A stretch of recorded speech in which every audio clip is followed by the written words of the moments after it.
Meter lange Strecke hier in Winterleiten. Falls ihr euch fragt, wie schnell die Fahrerinnen und Fahrer auf diesem Track wären, dann kann ich euch eine Antwort geben vom letzten Jahr.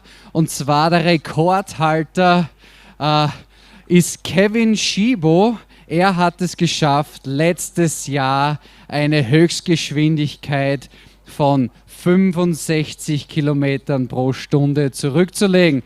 Also mit 65 km/h mit den Eislaufschuhen hier runter. Ja, ich glaube, es sind einfachere Dinge im Leben. Wir können also gespannt sein, ob der Geschwindigkeitsrekord heute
einsehen kann.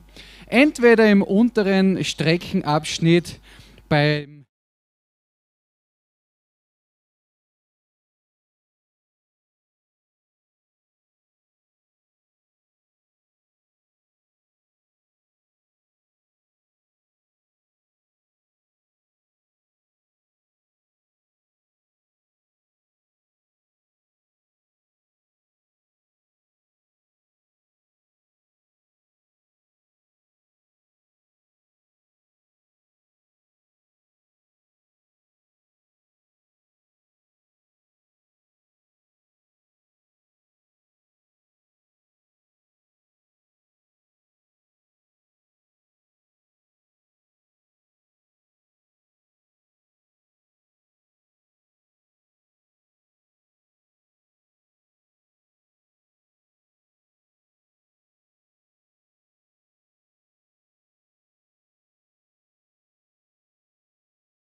Hello everyone and welcome to Winterleiten in beautiful Styria, Austria for the opening race of the Ice Cross Downhill World Championship 2024. We're finally back at it again. This season will comprise 5 ATSX 250 races starting here and then moving on to Pralu in France and ending the European leg in Rautalampi in Finland. From there, our athletes will head on over to North America for the final 2 events of the season in Saint-Angèle, I hope I said this right, Saint-Angèle-de-Mercy in Quebec, Canada, and finally, they'll descend on Lost Valley, Maine in the US, where we will crown our world champion for 2024 in the junior, the men's, and the women's category. Today will be a determining factor for our riders to set themselves up for the season and try and get their legs and lungs going in anticipation of some intense ice cross racing. So here's how it's working, and it's pretty simple to understand. The rules are the same across the sport. 4 riders are on the same, or excuse me, 4 riders will go head to head, and the fastest 2 will advance, and the remaining 4 that are left standing in the final, it's an easy one. The first to cross the finish line at the final wins the overall event. Now, you can protect your line during the race against the other 3 guys in your heat, but pushing, shoving, holding, or any other unsportsmanlike behavior will get you disqualified. This ain't ice hockey, folks, so no checking is allowed, but you will see some spicy action on course, and I'm sure someone is going to eat a snowburger at some point here during the race, which is why they're required to wear so much protective gear, which is why they look like hockey players. Because at these speeds, safety is a priority. New rule change for this year we got to keep an eye out for. The tip of the skate blade cannot be in front of the start line, otherwise it will be considered a false start before the signal goes off. The athlete will continue down the race course. There will be no stop and restart, and he'll only find out about his infraction and their DQ at the finish line, which is a bit hard, but it's fair. So let's head up to the start of our course here, where the first heat is ready in the blocks to get this 2024 season underway. We're going to start off with the last chance qualifiers for our juniors. Only 3 guys from these 2 heats are going to make it into the finals, and it's going to be exciting racing on this course here today in Winterleiten. It is the fastest course of the season. Let's head up to the finish line right now, or the start line, excuse me, right now, and see how things are looking as we get ready to get going here in Winterleiten.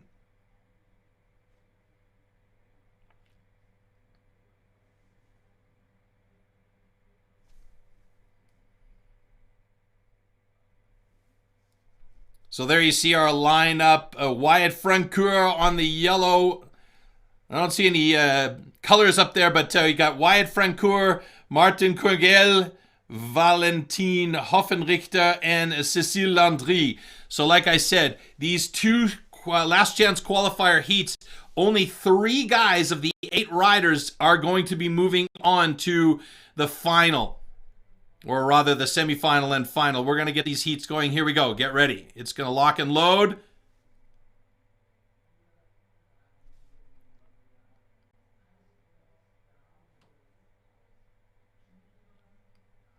Oh, and it's a good start right away. Wyatt Francoeur gets out to an early lead, taking the whole shot out of the gate.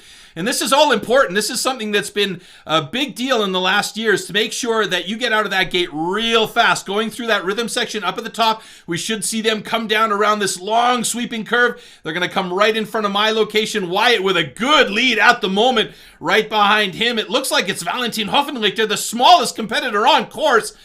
This last corner is devastating, and it's an uphill climb.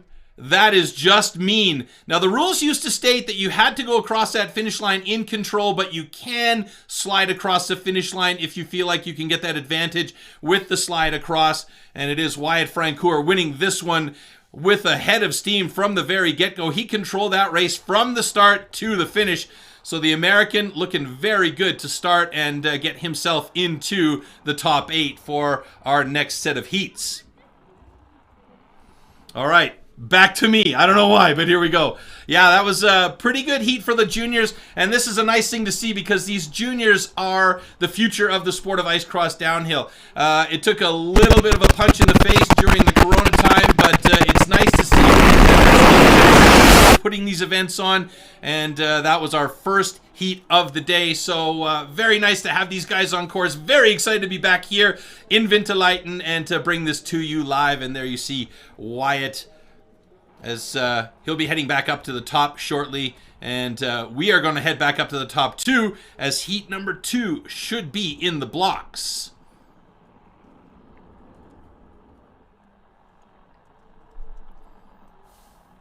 All right, there they are. We have Stefan Weissabel, Antoine Thibodeau, Matteo Keo, and Camille Philippe.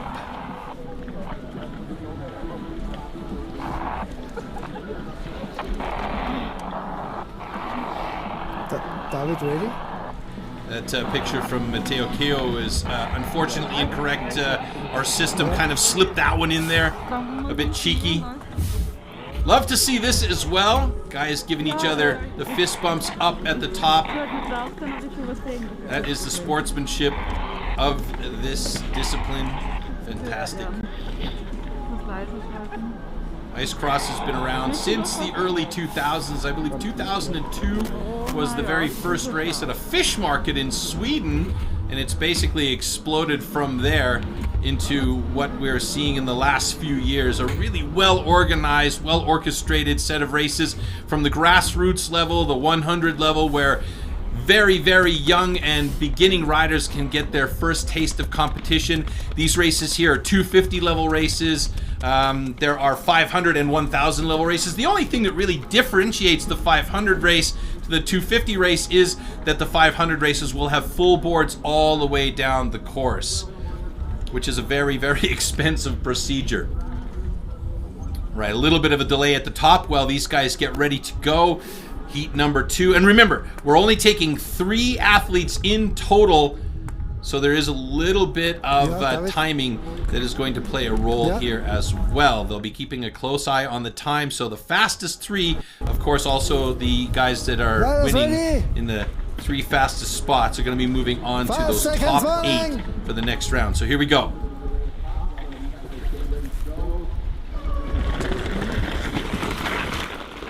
Oh, great start there. Nice and even. This should be a good heat.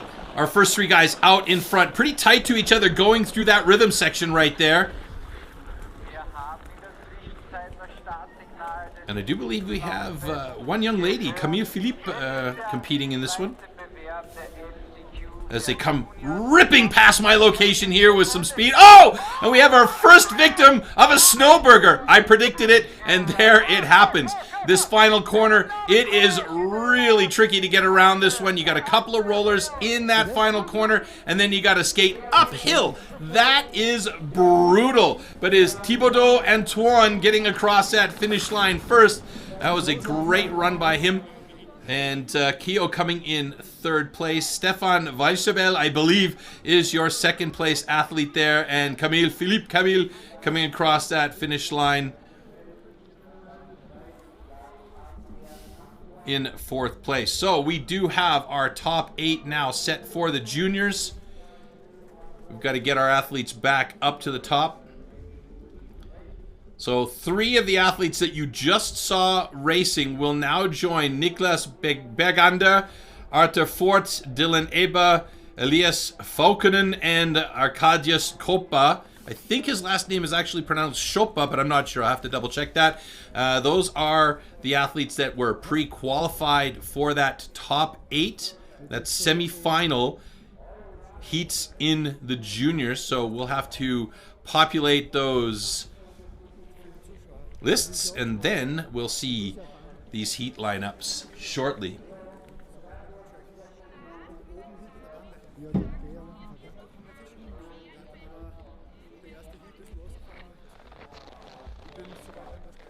All right, just to give you a little bit of a heads up, there is a monumental amount of work that goes into putting an event like this on, even if it is it's a little bit above grassroots, I think it's fair to say. We should say thank you to some of the sponsors here. Yip IT. We should have a video of them a little bit later on to give you guys an idea of what they're up to. The BAU system as well. Tourism Association of Murtal, Moor Valley. The outdoor paradise here. It's fantastic. Winter ski, snowboard, hiking, and snowshoeing, and much, much more. Summertime, you got biking, hiking, and the famous Red Bull Ring is not too far away for motorsports events as well. Like ice, it's an artificial ice surface. It's an alternative to costly and sometimes not so environmentally friendly cooling systems where you can do ice sport training, things like ice hockey or curling, what they call here ice stock schießen. It's a different form of curling, figure skating, and you can have, of course, fun public skates on that like ice material. We also want to say big thanks to WFL Militärn Technologies from Linz, AFM Events, and also Kurbrine. It's a cider world champion. It's a local company, and they create some fantastic ciders, and they actually won a world championship title in cider. I didn't know that was a thing, but there you go. And of course, there are countless private supporters that help this event happen via fan invest campaigns. That's still online, by the way, so if you do want to support Ice Cross Downhill in Austria, you can get involved on the Fan Invest campaign at icecross.faninvest.com. And there are different packages from fan supporters, beanies, to private ice cross training sessions with former world champion Marco Delago here in Winterleiten. Also, you'll notice that there are a lot of young people here that are participating in the event today. And if you're interested in getting involved in Ice Cross Downhill, you can do that at icecross.org to find out a little bit more. And if you want to, and if you're local here in Winterleiten, you can also get involved at the ice-cross.at, and that is the Österreichische or the Austrian Skate Cross Verband, so their division here, and they'll be more than happy to get you out on track and give you the first chance to go down this permanent track here in Winterleiten. It's open until about mid to end of February, so if you are interested and are in the area, do come by and check it out. It is a ton of fun to skate these tracks. There's so much positivity going down these courses, and hey, I tell you what, being on a 1.8 millimeter wide blade and doing 40, 30, 40, 50 kilometers, yeah, that's exciting. Come on, let's not hold any bones about it. Okay, next heat's coming up. Heat number 1 in the semifinal. We have Nick Bergander, Arthur Fort, Dylan Eber, and Antoine Thibodeau. So there you go. I don't think that's actually Nick Bergander there. That's, again, our pictures are not always going to be on point. It's a brand new system that they're testing here this time around, and unfortunately no scrub pictures in there. So every once in a while, you'll get a picture that doesn't belong. Heat number 2 will be Elias Falkonen, Arkadia Choppa, Wyatt Francoeur, and Stefan Vaschabel.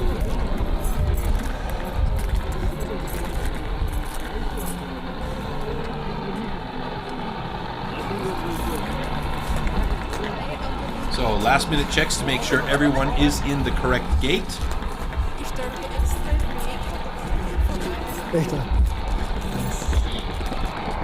Nick, du weißt aber schon, dass da drüben gewartet wird, ne? Und nicht So you'll see Nick Bergander there. He is in gate position number 2, just coming out to speak to the officials at the moment. Next to him is Arthur Fort in the green visor on the helmet there. Dylan Eber, I believe, is on the far right hand side of your screen there. So right now we are just waiting on... Oh, excuse me now. They're shoveling everybody off course here. Not exactly sure why that's happening.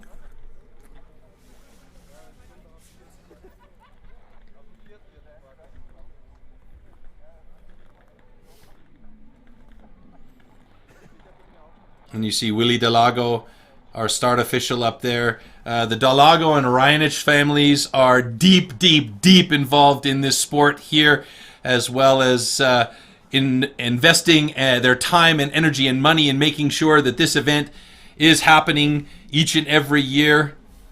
I believe the first time this event happened was in 2019 here in Winterleiten, and it's been a staple ever since then. It's a fantastic place. Really beautiful track here. It's actually a natural luge track where they have some of the FIL World Cup luge events from time to time here. They also have a couple of luge world champions coming from this location. So there is some pedigree to this track. And what they do is they actually utilize the existing luge track infrastructure, and then they'll add in another section for the ice cross, because you don't typically see rollers or jumps or bumps in a luge track. And we kind of need that stuff for the ice cross to make it a little bit more exciting. Give you some more information on those bumps and jumps as we go on through the day here. Yeah, like I was saying, you know, there's a lot of stuff that goes into making sure that this event happens. 45 plus volunteers here putting on the event today, and the support of the local luge community is also absolutely incredible. I should mention, when we see the races a little bit later on, at the top you'll see the first set of rollers. It's a rhythm section up there. That's actually called the Murtal Waves, in honor of the Murtal, where we are right now, the Mur Valley. And then the big wave right at the end of the course, it's actually a huge roller. It's a massive thing. That sends you into that last final right-hand corner. That is called the wee bump. It doesn't even count as a bump. It's a mini mountain. It's massive. You have to be really, really careful going off the wee bump, because that thing will send you everywhere, every way but loose if you're not really on point going over it. I've seen guys go off to the side and go straight into the snowbank. I've seen them go off the other side and end up on the wrong side of the finish line. So yeah, it's going to be fun. And once we get 4 guys going across that bump, trying to find their specific line through the later stages, as the adrenaline starts to pump up, as the speed starts to pump up, as the races get a little bit tighter, you're going to see some carnage on that wee bump at the end. All right, so just waiting on some details up at the top of the course. I'm not really quite sure what the delay is up there. I think maybe they're just waiting for that second heat to get taken up on the back of the tractor that they use here to transport the athletes to the top. Again, we've got 2 heats in the semifinal, then we're going to go straight to the junior final. And like I said, super easy to understand. 2 guys across the finish line move on to the next heat, and in the final, the first guy across the finish line is your winner. So it's real important for these guys to try and gain some good points here in these races, because there are 5 events over the season that they want to try and have as many points for as possible. On the European side, there are 3 events, so there is a good chance to gain some good points here if you don't have an opportunity to go over and skate at the events in North America, in Canada, and the US. But I'm guessing a few of the more motivated juniors are going to definitely make that trip over there and try and get as many points as they can towards that Junior World Championship title. All right, now it looks like we do have our guys in the gate at the top there. Nick Bergander, far left-hand side of your...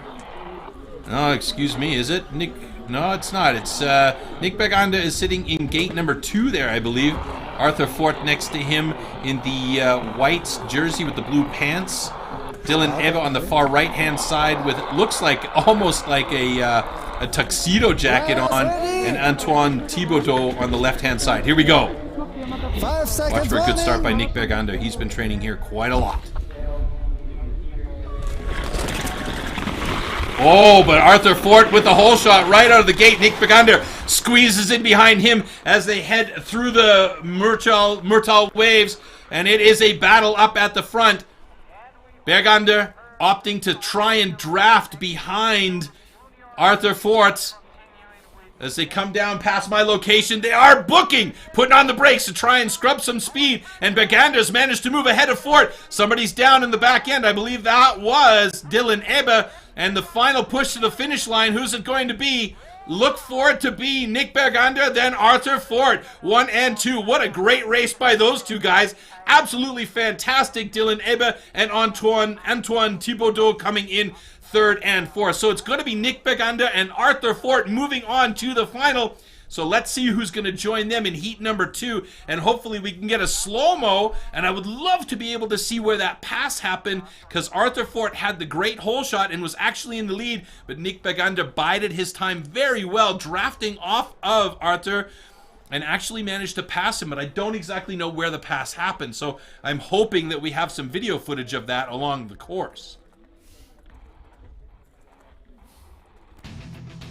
All right, there's that hole shot by Arthur Fort right out of the gate. He had a great start. He reacted beautifully to the start and then got out in front. Nick Bergander slipping in behind him, not pedaling at all. Arthur takes up the... Oh, it's just... He made the pass just in front of my location and didn't get it on camera. And a little bit in the back seat by Arthur there, or by Nick Bergander, but he managed to hold onto it, and those two guys are going to move on to the final. Great heats for the juniors here as we move up to the top again, and heat number 2. All right, there you see left-hand side, Wyatt Francoeur in the orange jersey.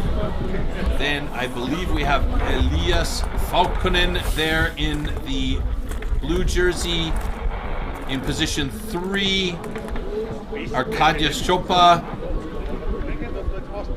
And then Stefan Weissabel. I hope I'm saying his Stefan's name right. I'm butchering the names on a regular basis. My apologies, you guys.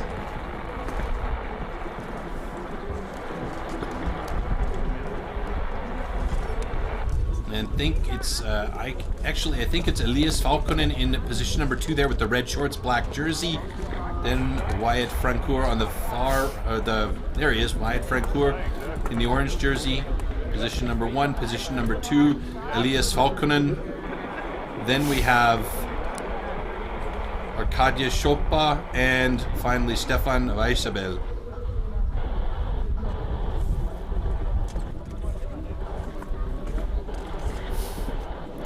Okay. Riders. Arkadia Chopa there in the blue jersey, black pants with the arrows pointing down on his socks.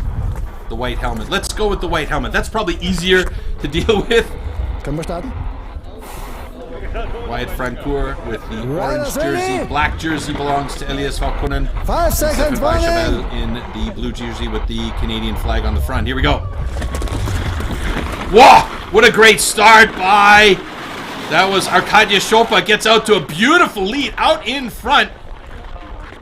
Wide open out there right now, being followed by Elias Falkonen as they take a monumental step forward ahead of the 2 final guys in positions 3 and 4. Coming down in front of my position here on that sweeping right hand now to the left, and there it is, the wee bump, the battle to the finish here. Anything can happen around this final corner. Who's going to be coming across that finish line? Is it going to be Elias Falkonen, or is it going to be Arkadia? Oh my goodness! It must have been a crash down there because it was Wyatt Francoeur who managed to get there, and this is what I'm talking about.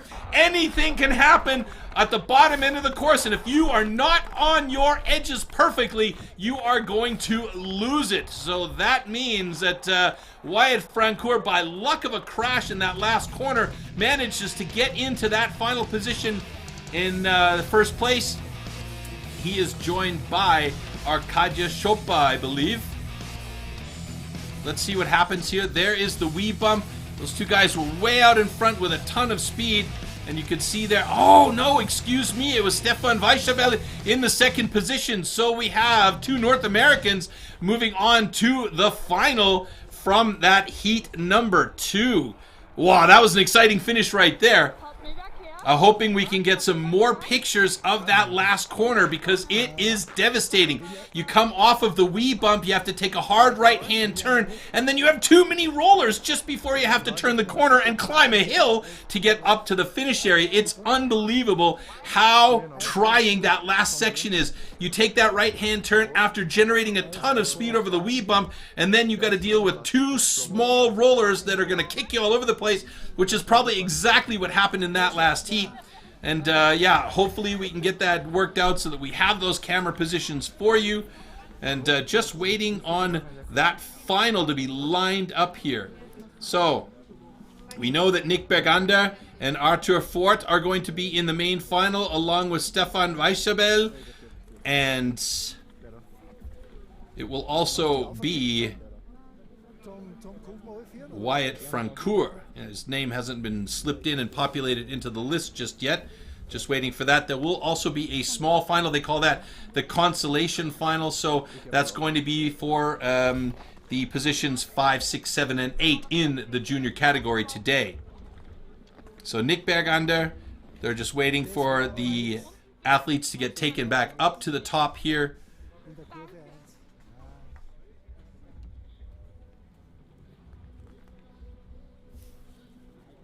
Okay.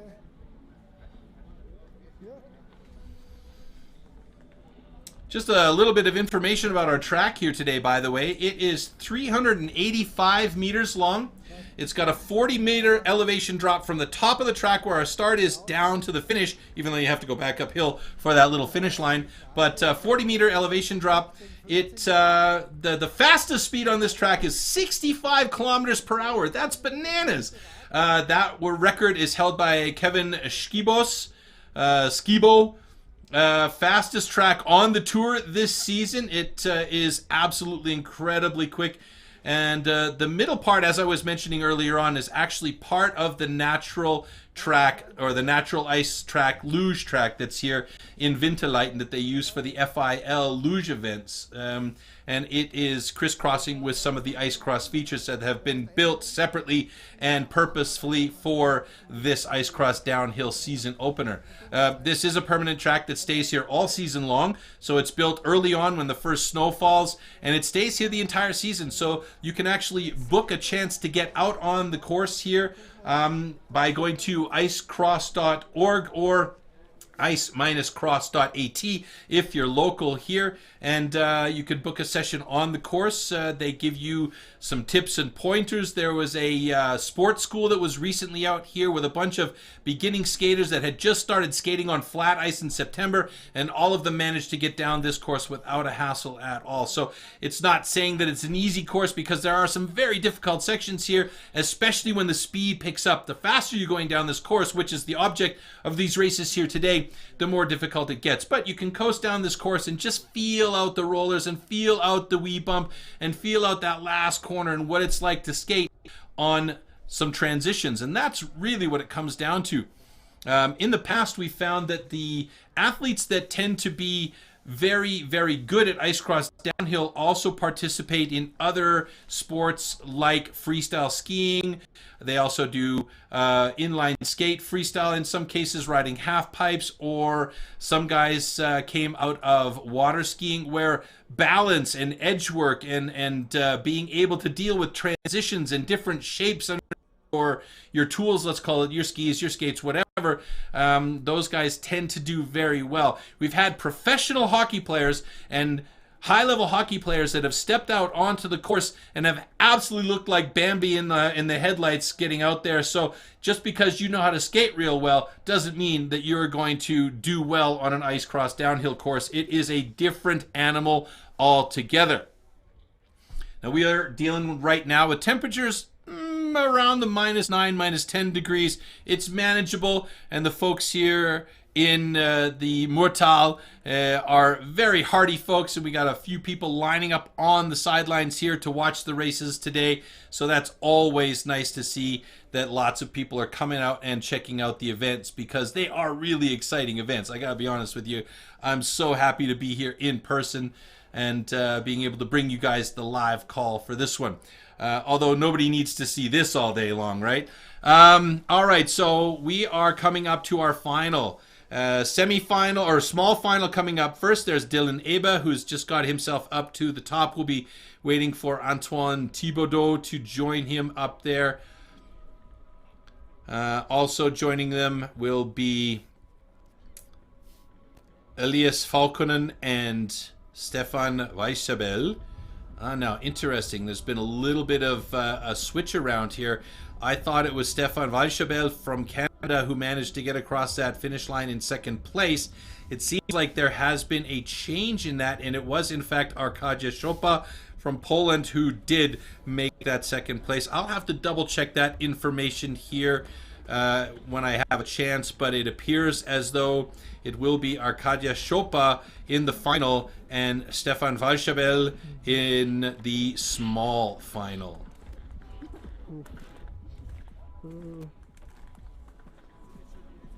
Du fährst nachher mit ihm einfach rein. Just confirming that on my info screen here.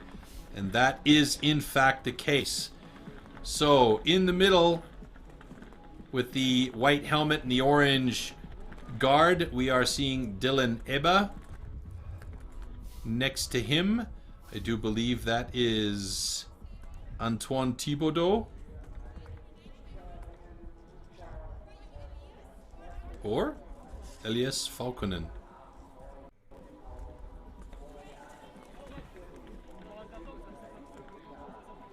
No, I believe that's Thibaudot.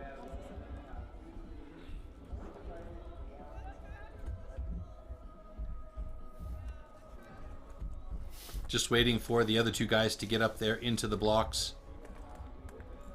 We do have a transport tractor that can take the guys from the bottom up to the top, but it has to be done in a way that's safe for the audience that's on the sidelines. It is a fairly narrow track to get them up there.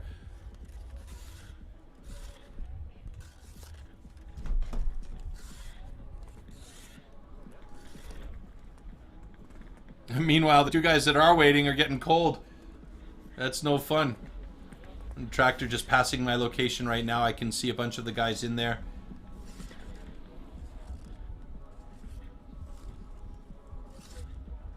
Ja.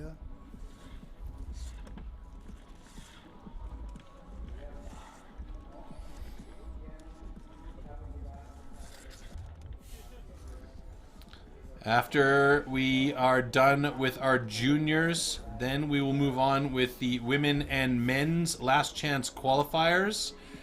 There it's a little bit closer to the vest. From 32 remaining men who are going to be competing in the last chance qualifier, we will only be taking 2 to go on to the round of 32. For the women, it's just 1, I believe, going into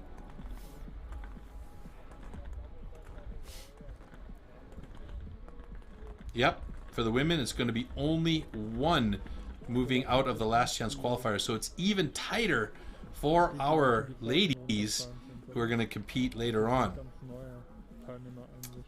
All right, so just getting our athletes back to the top of the course here.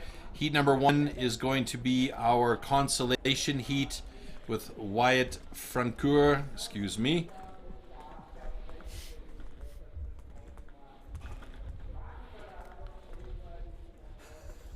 Small final. It'll be the heat number 1 there in these 2 final races. The small final, Dylan Ebba, Stefan Weichabel, Elias Falconen.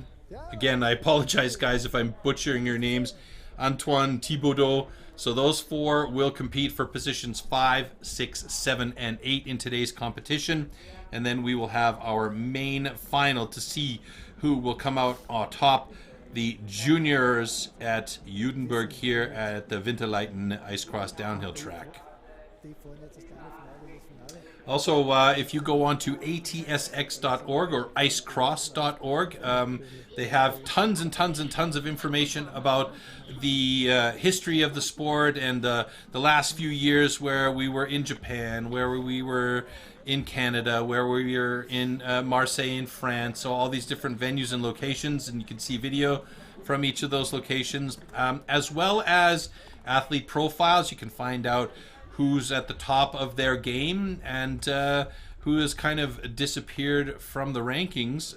Mirko Lahti, by the way, the Finnish bear, is currently the reigning men's champion.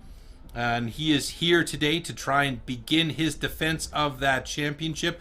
However, there are some guys that really want to take it from him. Now, this is not a track that suits his type of skating ability. He is more of the technical, long power track guys, whereas Robin Warling, who is actually second in the overall rankings at the moment, he seems to thrive on tracks like this.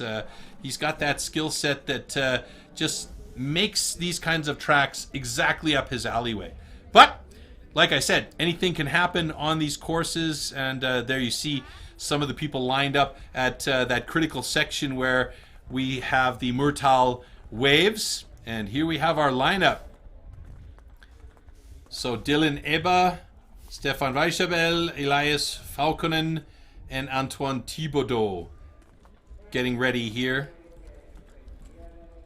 I did see the tractor go by, so they should be up there by now, unless they got into a traffic jam on the way up, which I can't imagine. In the main final, we'll see Nick Bergander, Wyatt Francoeur, Arcadia Choppa, and Arthur Fort.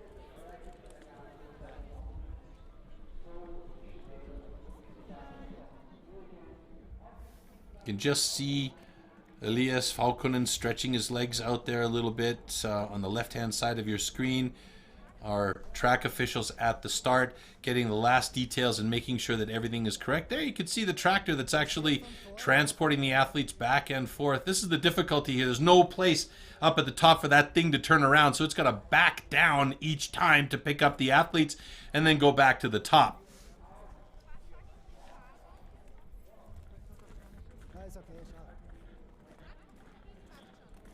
So this is a difficult time here where the athletes at the top, they don't have heaters up there. It's wide open. So if there's a little bit of wind at all, these guys cool off real quick. And you can see every once in a while a little bit of snow getting blown off the tops of the branches or off the tops of the start blocks there, where that makes it a lot colder for these athletes at the top. So getting ready to drop in and trying to stay warm in that case is a real difficult process.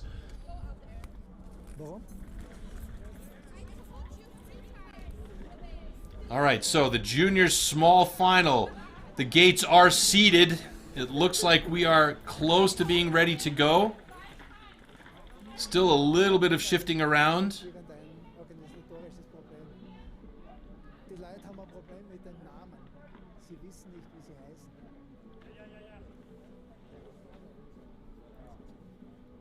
And it could be that the discussion is wrapped around what's happened at the finish line down there. As I was under the impression it was Stefan Weichabel coming across the line in second place. So I'm just waiting to see if I get any information about that.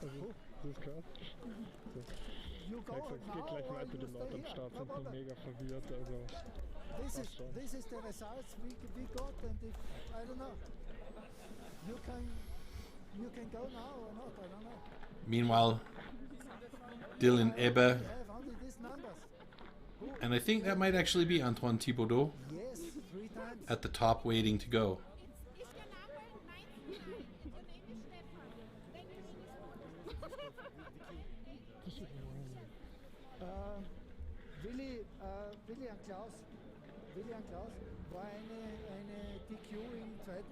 Okay, so I've just been given a quick update here. That is in fact the case. There is an argument underway, a discussion about who actually came across the finish line first and second in that semifinal heat. And as I said, I thought that it was Stefan Weichabel, but clearly there was something else that happened at the bottom there, where our finish line judges determined something different. So this is what's happening right now. And I believe what will happen is some of our judges will take a look at some of the video footage down from the finish area to see if in fact that was the case. And there might be some changes going on here, but I don't think so at this point. I think what's happening is the discussion is about what actually happened there, and the final decision has been made. So these guys just have to live with that sometimes. We want to make it as fair as possible, obviously, but we didn't get to see that video footage live, unfortunately, at that last corner where there was that major change in the position. So that could be the tell sign. Maybe somebody pulled on somebody else. Maybe there was a push or a shove that shouldn't have happened, and it was a change in there. Although, in that case, we would have normally have seen a DQ, and then the DQ'd rider would have been moved to that small final. So I'm now starting to see some of our women going up to the top of the course for the last chance qualifier set up for them. There's not a lot of room up there, so we're just going to wait and see what the final decision is here. Who is from Canada and was third in the run? Is someone here from Canada?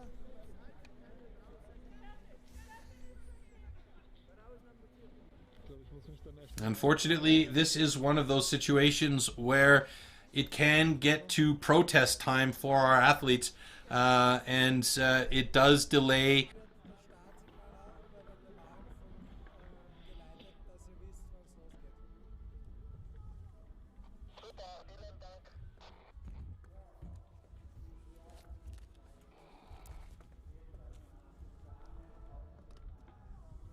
Riders ready? 5 seconds warning.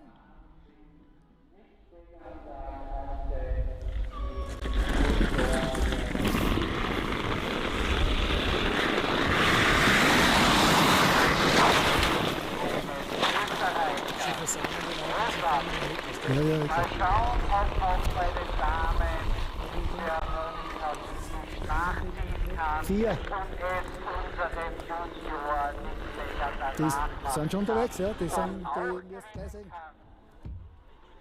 Auf jeden Fall wird hier im Österreich schon groß gefeiert.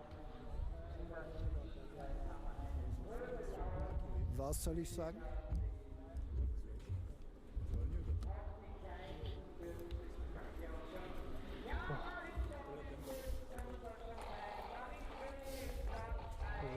Dass es so kalt ist, macht das Filmen so schwer, weil es ist so schwierig, dass man Sind die nicht, Männer da, LTQ? dass man nicht, was ist es, Shaking, dass man nicht zittert. Marco, was machen wir, wenn 2 Männer für ein LTQ fahren? Man warten wir auf den, das muss ja aufhören.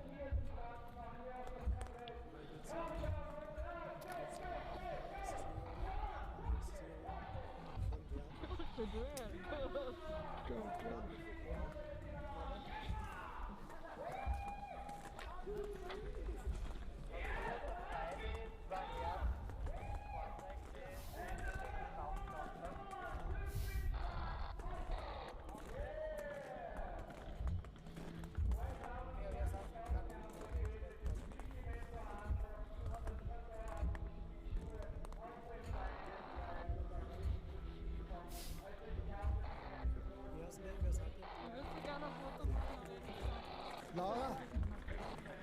Was habt ihr gekriegt? Ach so, ja. Ja, ja.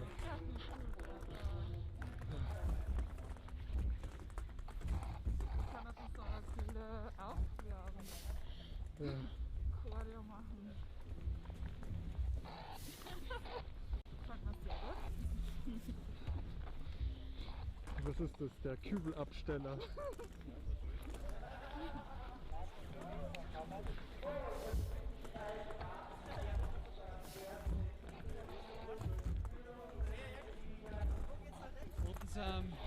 Nick Begander.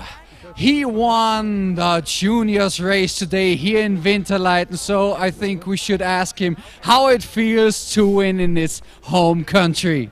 Oh, it's amazing. I've got family here. I've got friends here. It's amazing just to get my first race win here at home, and yeah, unbelievable feeling. So you seem to be in a pretty good condition. Did you train hard during the summertime? Well, yeah, a couple times, yeah. So I think we can expect some more racing from you today. Is that correct? Yeah, I'll be competing in the men's division as well. Okay, then good luck. And now I want to give back to the voice of Ice Cross Downhill, Troy. Thank you.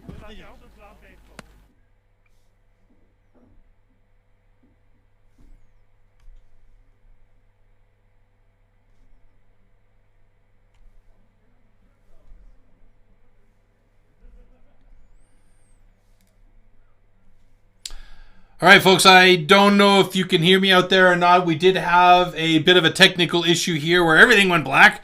Sound was gone the whole bit. But we did have a couple of races go down track. And there was a protest at the top. So it did turn out that Stefan Weisschabel did, in fact, make it into that finish line. and qualify to go into the main final. So there was a bunch of shifting and shimmying going on. End result is in the small final, Arkadia Chopa was first, Dylan Eber second, Elias Falkunen in third, and Antoine Thibaudot in fourth place. For our big final, we had Nick Bergender taking the top spot. Again, Stefan Weichabel, lucky to be good to be lucky, taking second place. He was the guy that was originally shifted to the small final. So a bit of argument did bode well for him, and he managed to get that second spot.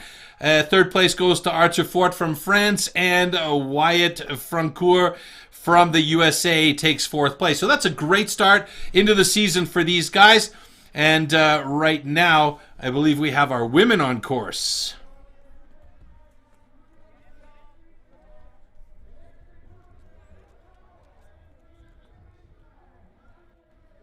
So I think that was... oh, no, we don't have women on... those weren't the women, or was it? Well, after being offline for a little bit there, I'm kind of confused, I'll be honest with you.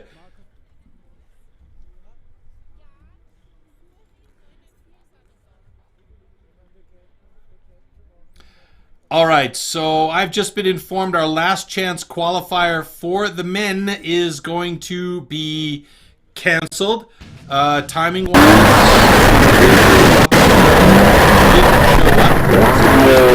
this may be just an opportunity for those two guys to get a run in, and that means we will go straight to our men's top 32. And our women as well. So the women have our semifinal and a final. Just trying to populate my list here. Fahren wir jetzt, Marco?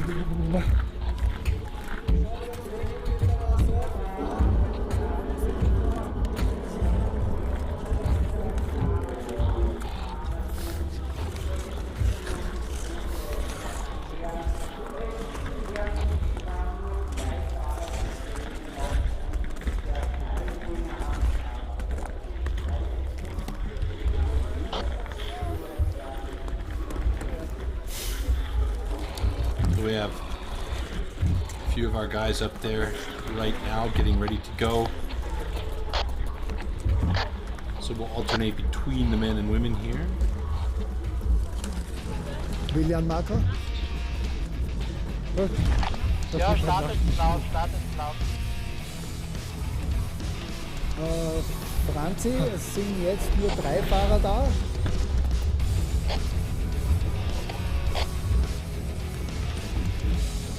Ich weiß, wer da ist. 108 Okay, ist da, 993 Victor ist da. Merkus and Sky Hunt. 130. Two guys that went in that heat 1 of the LCQ. 993.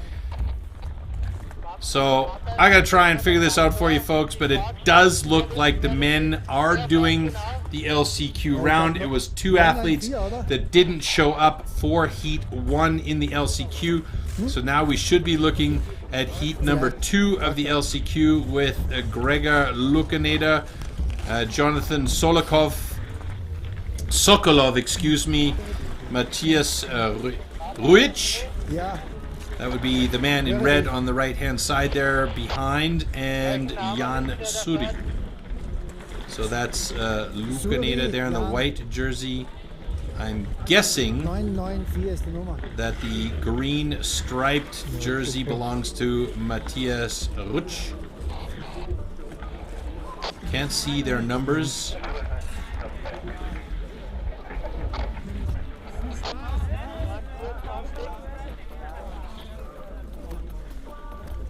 So I misspoke. We are doing a last chance qualifier for the men. Remember, only 2 athletes from the last chance qualifier will go on to the next round in the top 32.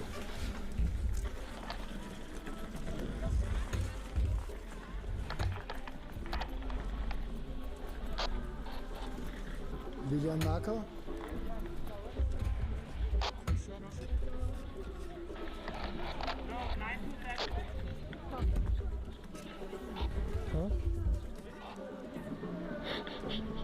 Nein, fühlt sich nur so an. Also ich weiß es nicht.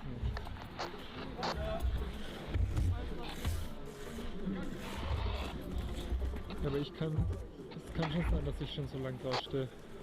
Weil ich war eine Dreiviertelstunde fast früher da. Oder halbe. Marco, was ist jetzt Großer los? Fehler. Nein, um 5. Oder um 10 vor 5.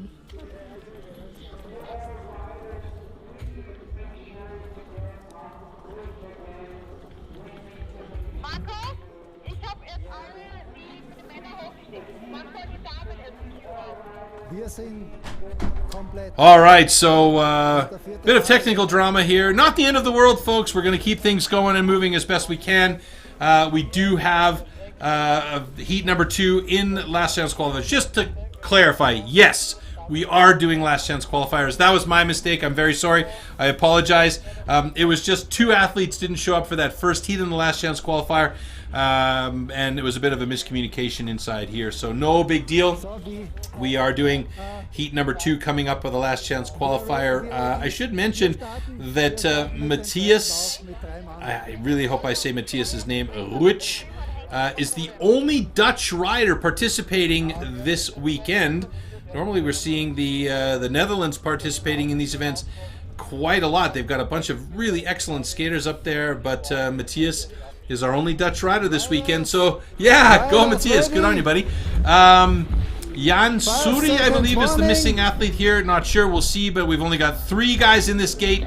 So we're gonna run this race, and if the guys can't make it up there on time, then that is the way it goes. So it's a really nice start there. I do believe that's Matthias Rutsch, as he's got that hole shot heading out of the gate. Gregor Lucaneda in second place with a good solid lead, and Matthias with those fancy white skates of his sitting back there in third place.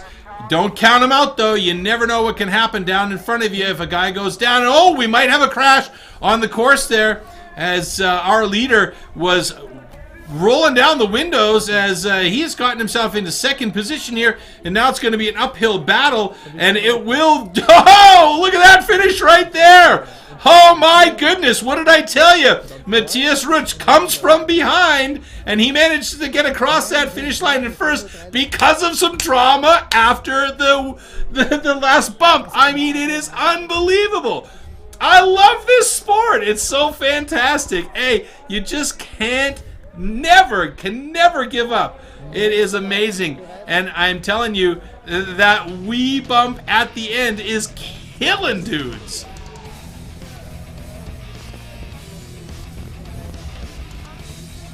Taking a look at the slow-mo, I mean, the lead was massive. Right here, he starts to roll down the windows, loses a bit of control, and I think what happened is those guys just got tangled up with each other, and that left it wide open for Matthias Rutsch there. So he is totally pumped about that. Look how excited he is. What a way to go for him today. He needs to keep his calm, though, as he moves on to that next heat. Unbelievable. And I'll tell you, anything can happen out there, folks. Anything can happen, and it will. You just have to stay on point with this stuff, because it will surprise you every single time. So let me see if I got the names correctly here in that second heat, as I'll refresh my system.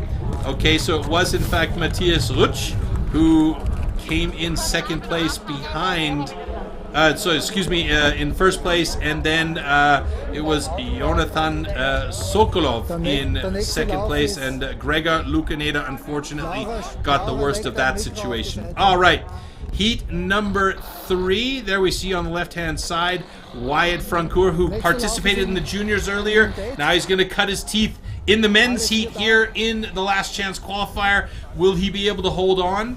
Let's see. Gabe Holm, Jack Dodd, and Sean Sotelo are in this one as well.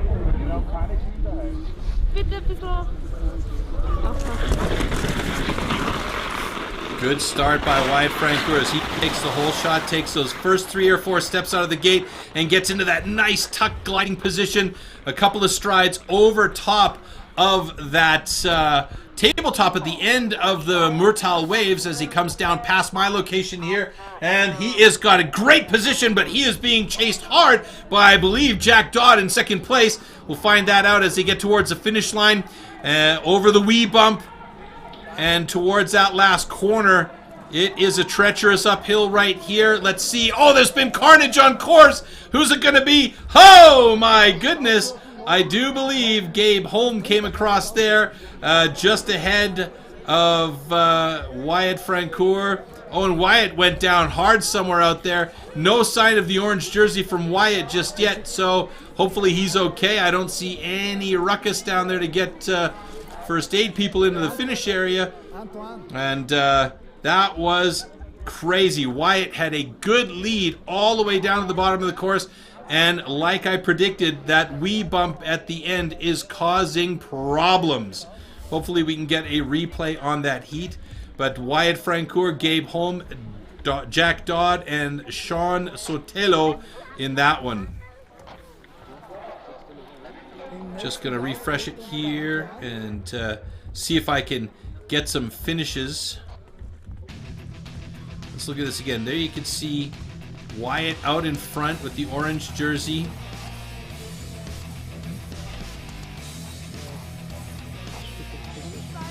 I think, there he comes across the finish line. And first was at first position, excuse me. I missed that completely. And there we go. It was so quick at the finish line. So Wyatt did in fact make it across the finish line. So it was just about who got second place in that one. And I believe it was Jack Dodd. Can't be 100% sure until my system refreshes here. And I will give you that update. Here we go. Yep, it was Jack Dodd in second place, Wyatt Francoeur in first. So he was quick across that finish line. I didn't see him go over there.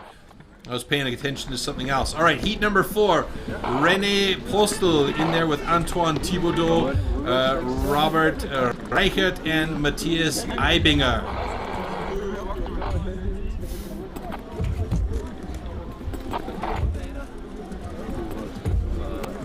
So trying to motor through these heats. I do believe that's Robert Reichert on the right-hand side there. Ja, kommt er jetzt?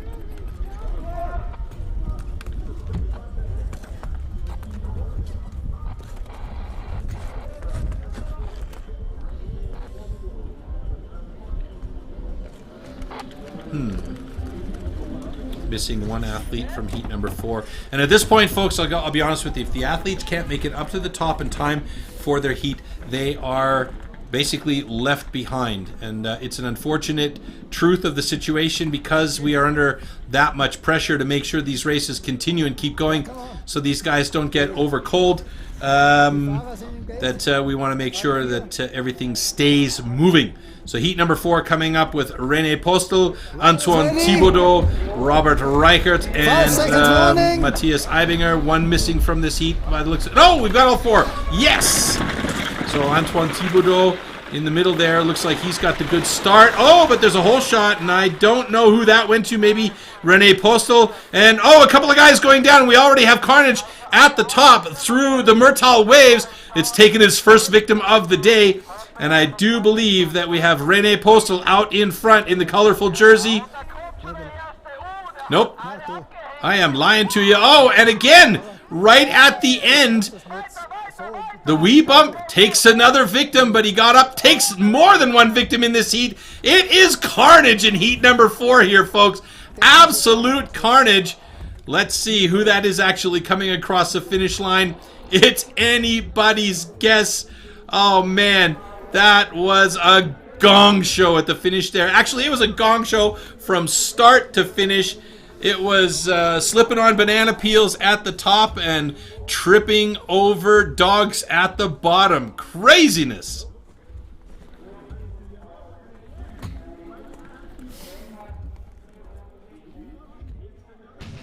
Let's take a look at this again here in slow-mo. Hopefully we get that. We had a nice even start, though, by a couple of the guys. It was just by virtue of that inside line. So from our camera perspective, the left-hand side seems to be a bit quicker to that first corner. Although gate number 3 has had a good line straight in without having to actually edge over. You could just take that straight shot right into that first corner. But really, the end has been the telltale for this event here over the wee bump and those last little, I'm going to rename that last right-hand corner with those 2 rollers the Devastator waves, because really that's what's been happening down there. Guys have been going over the wee bump at the end, and if they've made it over the wee bump, they've been knocked out on the Devastator waves, and if they didn't make it over the wee bump, it's been just drama to try and get around that finish corner. 5 seconds warning. So let's see what happened here. Yeah, Rene Postel first place in all black, and Robert Reichert second place, our German, in the Germany jersey. All right, heat number 5 looks like it's already on course here. Bernhard Kuffer, Brandon Roldan, Marine Konigel, geez, I hope I said that okay, and Rorden Ferguson. A good Irish name there, I would say. Maybe it's Reardon. And there's the wee bump. Claiming victims again. And coming across the finish line, I think it's Bernhard Kuffer. Yep. In fact, it was. And Brandon Roldan taking that second position there. That was a battle. Holy moly.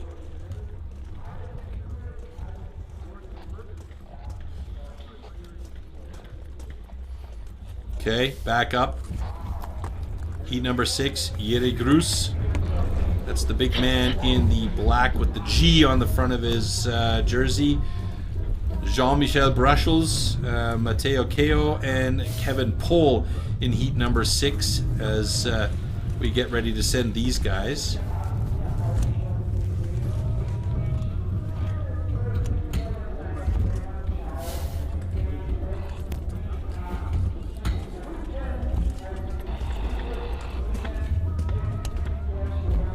So right there you see Keo Matteo on the left-hand side with the black jersey and the socks for France. Riders ready. Jiri Groos in the position number 2. 5 seconds warning. Number 6 getting ready to drop. Here we go. Jiri Groos has got a lot of experience. He's a big man. He's a good glider, but not the quickest out of the gate, as we saw. And right away, we have, I do believe that's Jean-Michel Brussels out in the hole shot position. Oh, but he's already gone down over the Murtal waves. A couple of guys have been left behind. Matteo Keo as well being left behind. So it's Jiri Groos and Kevin Pohl out in front. And there's Jiri Groos. I did say he was a good glider, and that's definitely helped him out. Kevin Pohl goes down as he tries to get back up, gets his toe caught in the snow. And this is an opportunity right now for Jean-Michel Brussels to come and pass him and make it around the corner. It's probably going to be Jean-Michel Brussels coming into the finish line in second position. And it is a nice finish for him with Keo Matteo in third and Kevin Pohl in fourth place there. So Jiri Groos, by virtue of being a very solid glider, manages to get in there in first place, and he'll move on to the next heats in the quarterfinals here in these last chance qualifiers. We do go through the best of 32, then quarterfinal, then semifinal, and it's only the winner of each of the semifinals that will move on to our top 32 for the main event later on. So as we refresh this one and check it out, the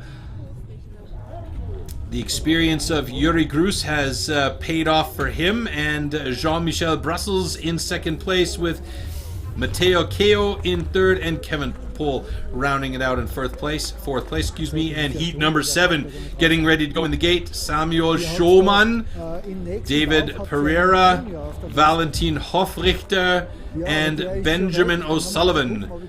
Now that's for sure an Irish name right there, Benjamin O'Sullivan. Ja, aber jetzt beim nächsten Lauf ist als 4. Mann auf der Liste. Ja, na, wir fahren zu dritt, passt schon. Wir fahren. Looks like we've only got 3, and again, waiting for those last athletes to get to the top is sometimes a bit of a problem. Ja, okay.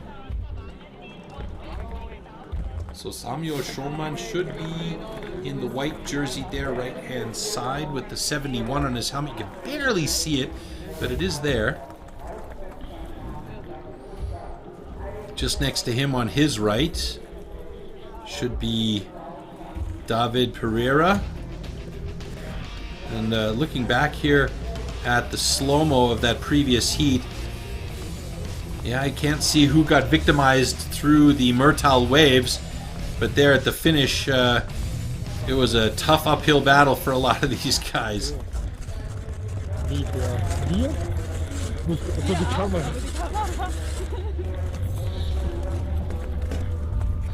All right, looks like we are going to have a three-man heat here.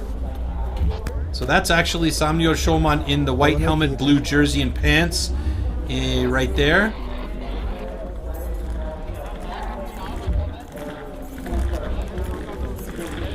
And that's David Pereira in the white on white with the black helmet.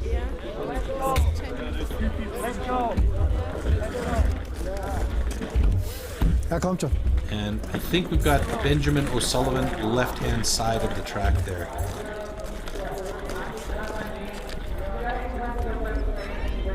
Correct. 995 on his helmet. You can barely see it, but it is there. So Valentin Hofrichter is the missing athlete in this one. So Samuel Schulman is a pretty experienced rider. Keep an eye on him getting that quick gate start.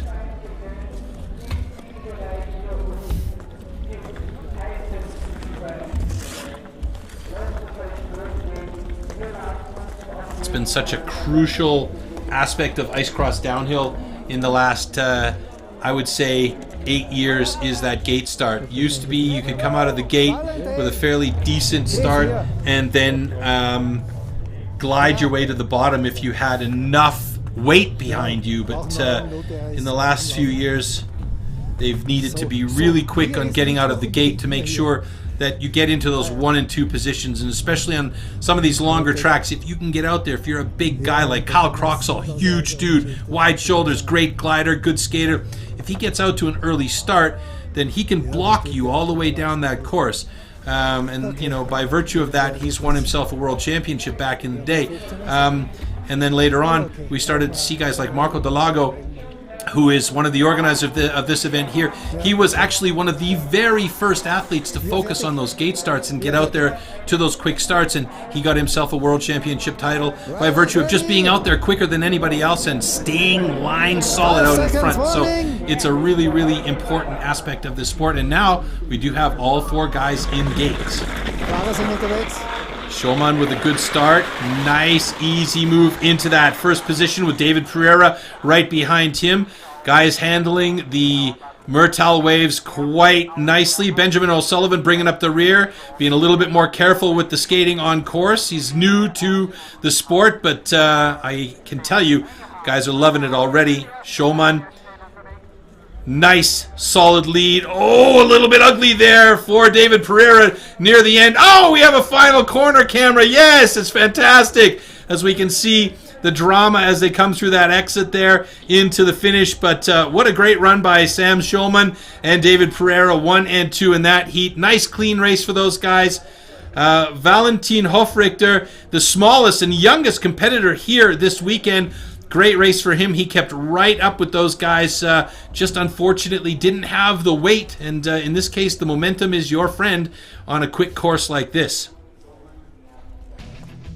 Let's take a look back here. And there is right out of the gate. That beautiful corner by Sam Schulman as he took the whole shot and managed to hold on to that lead just ahead of David Pereira through the wave section at the top. And you can see Valentin Hofrichter right there with them, but it was just down towards the bottom here where the guys started to pull away, and it was pretty opened up between them. David Pereira almost lost it over the wee bump, and there's those 2 rollers I was talking about at the finish. Those are killers. But it was a good job by Sam Schulman and David Pereira to come through, and there you go. struggling through that last section. He never wanted to give up, and that was a great push by Valentin Hofrichter across the finish line there. Disappointed, but that young man has a bright future in ice cross. He's just a fantastic athlete. All right, back to the top for heat number 8 here.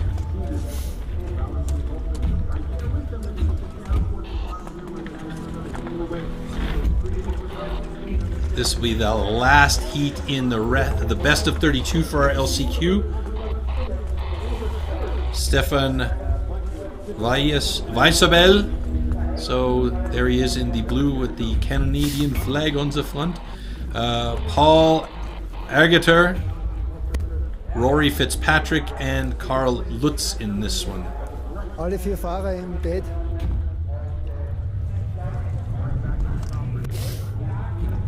So there you see Paul looking like a referee. Riders ready. He's not going to win any hearts there with that jersey and set 5 up. seconds warning. Stefan Weissabel in the middle 2 gates there, him and Paul. So let's see who's got the quick start. It's going to be Stefan Weissabel with the whole shot.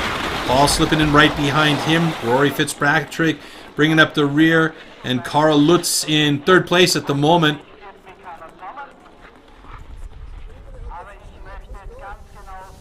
Nicht jeder hat's alle. So a couple of guys with a bit more experience out in front there with Stefan and Paul. Over the wee bump. Oh, and Paul goes down, opening it up for Stefan Weissabel to come around that corner, and he's going to win this one. But Paul Egeter managed to get it back together and come across that finish line in 2nd place. So that means we are going to have our lineups set for the next set of heats as we go on to the quarterfinals in these last chance qualifiers. Also von 30 bis und das heißt Last Chance Qualifier und jetzt kommen dann die Besten und von denen. So there you see number 921 of Rory Fitzpatrick in the white, and Karl Lutz 999 on his helmet. That was the Ducks jersey bringing up the rear in that one.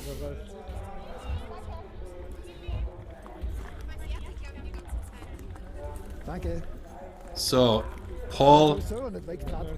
Egerter. No idea if I'm saying that correctly. I really hope I am. There's that great start by Stefan though. You can see he just squeezed to the inside, protected his line, did a great job to stay solid in the middle of the course there and try and block the line and just stay stable on his feet. Now here, Egerter made a really nice pass, just passing my location over the wee bump, cost him some problems, but he managed to get back on his feet and come around that final corner over the killer doubles there, the death doubles, the vicious bumps, whatever. I forgot what I was calling them. They're just nasty. And there you go. That is all she wrote for the round of 32 in our last chance qualifier as we move on to the quarter-final. 4 heats, 4 riders per heat. Math guy over here. So, yeah. Heat number 1, Victor Marcus, Matthias Rujic, Jonathan Sokolov, and Sky Hunt are going to be racing in that one. So we saw that Matthias Rujic earlier on did have a bit of the luck of the draw there in that the guys that were in front of him crashed out, and he managed to come around that corner and get himself a spot in the next round. So well done for him. The question now is, can he hold on to it and move on to the semifinals and be one of those guys joining the top 32 men for the main event here? And 003.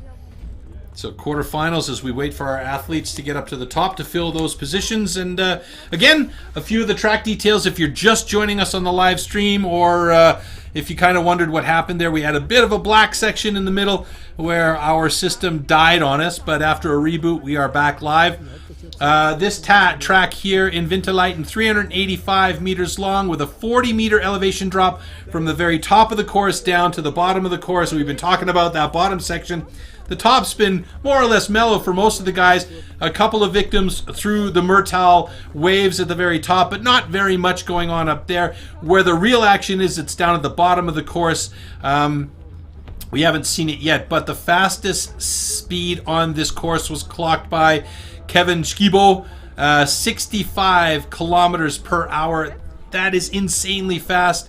And the middle part of this track is actually a natural ice luge track. And you can see there with the wood sides, that is where the luge track goes down just past my location about midway, and then it veers off again into the bottom section where we have the wee bump, the big wave after the ditch here. And yeah, it's just been real exciting at the bottom because we've had victim after victim after victim eating snowburgers after the wee bump, ending up on the side, doing front flips, the whole bit. So yeah, a lot of action going on down at the bottom of the course. I think as it gets a little bit more active at the top of the course, we'll see more action at the Visit Murtal waves, which are the waves after the first turn out of the gate. Ja, 16 Teilnehmer, 4 Läufer. 4 Läufer. Du bist im zweiten.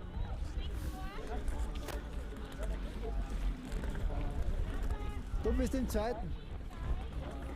So now people out there are probably wondering, how do I get involved in this sport? It looks really cool. It's fast, it's fun, it's exciting. Anybody can sign up. Anybody can get into the races via icecross.org. If you're in Finland or if you're in Austria and Styria, you can get involved here by going on to ice-cross.at. The race organizer here is the ÖSCV, the Austrian Ice Cross Federation, and they are also the people responsible for giving people an opportunity to skate these tracks and teach them on these tracks, in particular Marco Delago and his crew of cronies, bringing people into the sport and promoting the sport, and they've been instrumental in making sure this sport has legs and stays alive in the last few years. And this is an event that is by virtue of pure power and will from the Marco or Delago family and from the Reinich family.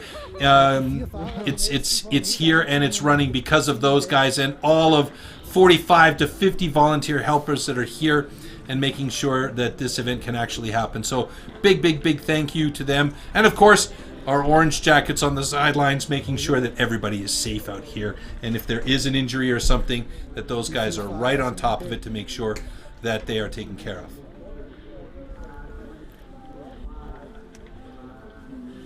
Riders ready?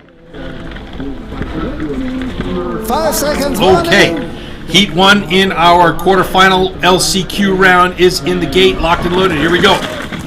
Fahrer unterwegs. On course, a bit of a tentative start all around here. Matthias Rutsch kind of sitting in the middle there by the looks of it. Jonathan Sokolov in the green jersey trying to battle for the lead and does take over the lead now. Sky Hunt fighting hard, and here comes the wee bump at the end. How many victims will it claim? One goes down right early on, but it's going... Oh, and Sokolov goes down as well, and that leaves it wide open for Matthias Rutsch to come in second place. Unbelievable! Another qualifying by virtue of some crashes in front of him. What an unbelievable race. And that leaves Victor Marcus, I believe, came across that finish line in first place, and Matthias Rutsch gets in there as well. What a turn of events here for our Dutch competitor. He is just having a day. He is just having a day. And he's excited about it as well. He's enjoying every minute of this. So Victor Marcus and Matthias Rutsch both qualifying to move on to the semifinals. It's another opportunity, and everybody's super happy for Matthias. He was talking to me earlier, super nice guy, very friendly, very outgoing, and he is obviously having a ball. Look at him bringing up the rear. You just can never give up, and look what happened here. He comes around that last corner in second position behind Victor Marcus and managed to get in there, and look at the joy in those arms. There's nothing better to see that than those guys come across the finish line unexpectedly well. Heat number 2 in the gates now. Wyatt Francoeur got a battle through this one, along with Rene Postel, Jack Dodd, and Robert Reichert. It's not going to get any easier for any of these guys. And Wyatt Francoeur dead shoulder to shoulder with Jack Dodd right now. And we've got guys going down through the waves. Another set of victims claimed as Wyatt Francoeur now slips to second place behind Jack Dodd. I believe that's Jack Dodd. Couldn't catch the number, but I have a feeling that it is Jack. We'll see as they come around this last corner here. Wyatt, beautiful move on the inside. Does he hold on to it? He does! What a fantastic cut to the inside of the line there. Oh, and that's going to be a photo finish right there. Who is it going to be? Will it be Rene Postel or is it going to be Jack Dodd?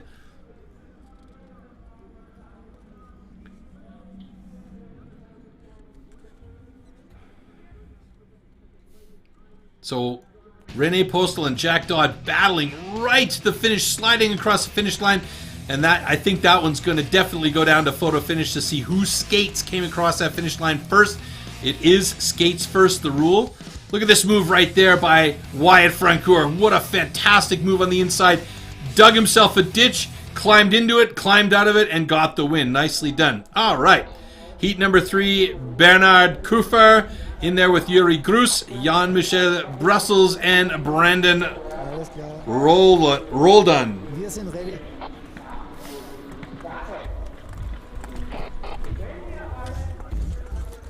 Photo finish. Takes a little while. All right. Just refreshing my screen here really quick to see what we're looking at as far as official results. So Marcus Victor and Matthias Rutsch in heat number 1, heat number 2. Pretty sure we're looking at Wyatt and Jack Dodd there. Gonna wait for the update to be absolutely 100% sure. Don't want to lie to you guys again. Look at this battle right here though. Fantastic job by Wyatt to get in there.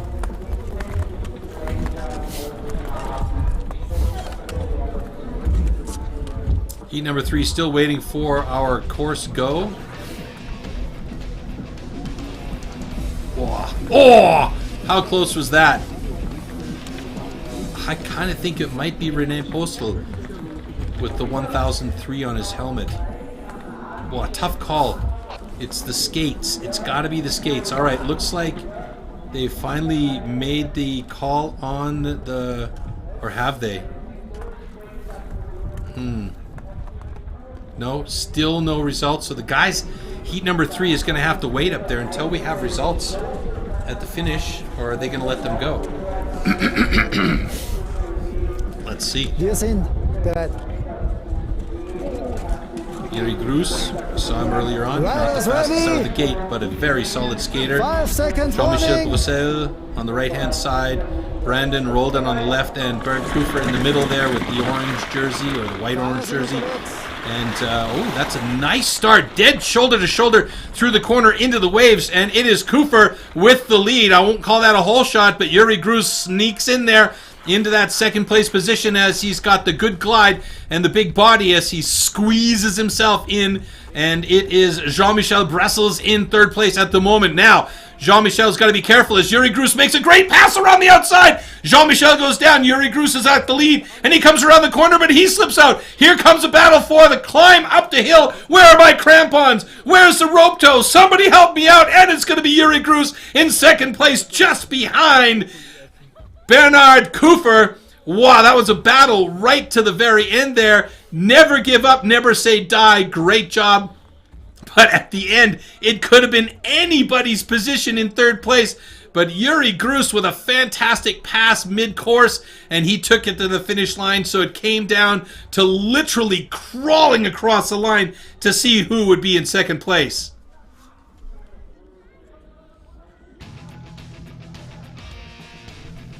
Look at the start here. Beautiful start. Great job by Bernd Kuffer right there. A nice pass by Yuri Grus. Such a good skater. And here, he goes down. The two of them tangle up. It was an opportunity for Brandon Roldan and Jean-Michel Brussels. And then the three of them literally crawling up that hill to try and find the position. Oh, it's Bernd Kuffer, excuse me. Yuri Grus was in the battle for that second place, but he managed to do it. And he put his hands on his head, so like, oh my God, I can't believe that happened that way. Oh, I love it. Ice cross downhill is the best sport in the world, really. It is just so fun. All right, heat number 4, Sam Schoemann there in the white helmet, navy blue gear. Stefan Weichabel right next to him. That should be a good battle right out of the gate. Two guys that have been really quick off the start. There we see Paul Ergeter. And on the very right-hand side, we're going to see David Pereira in the all-white jersey as our camera scans over towards the right.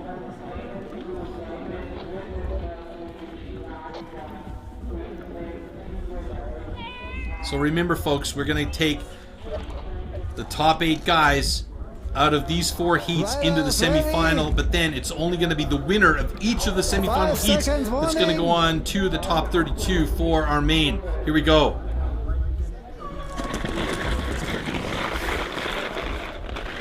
Samuel Schoemann. Oh, good battle right there, but it is Stefan Weichabel with a great cut into the inside blocking. Samuel Schoemann, Paul Ergeter sitting in 3rd place, and as they come through the waves, they are very close together. David Pereira bringing up the rear a little bit, but not that far behind, so he's got to be keeping a close eye on all of these guys to try and catch up, cut some corners here. A tight one as Paul Ergeter is in 2nd place now, and oh, it looks like Stefan is going to have some trouble as he gets to the top in 3rd place there, so it's going to be Sam Schoemann in 1st place, and then Paul Ergeter in 2nd place, I believe.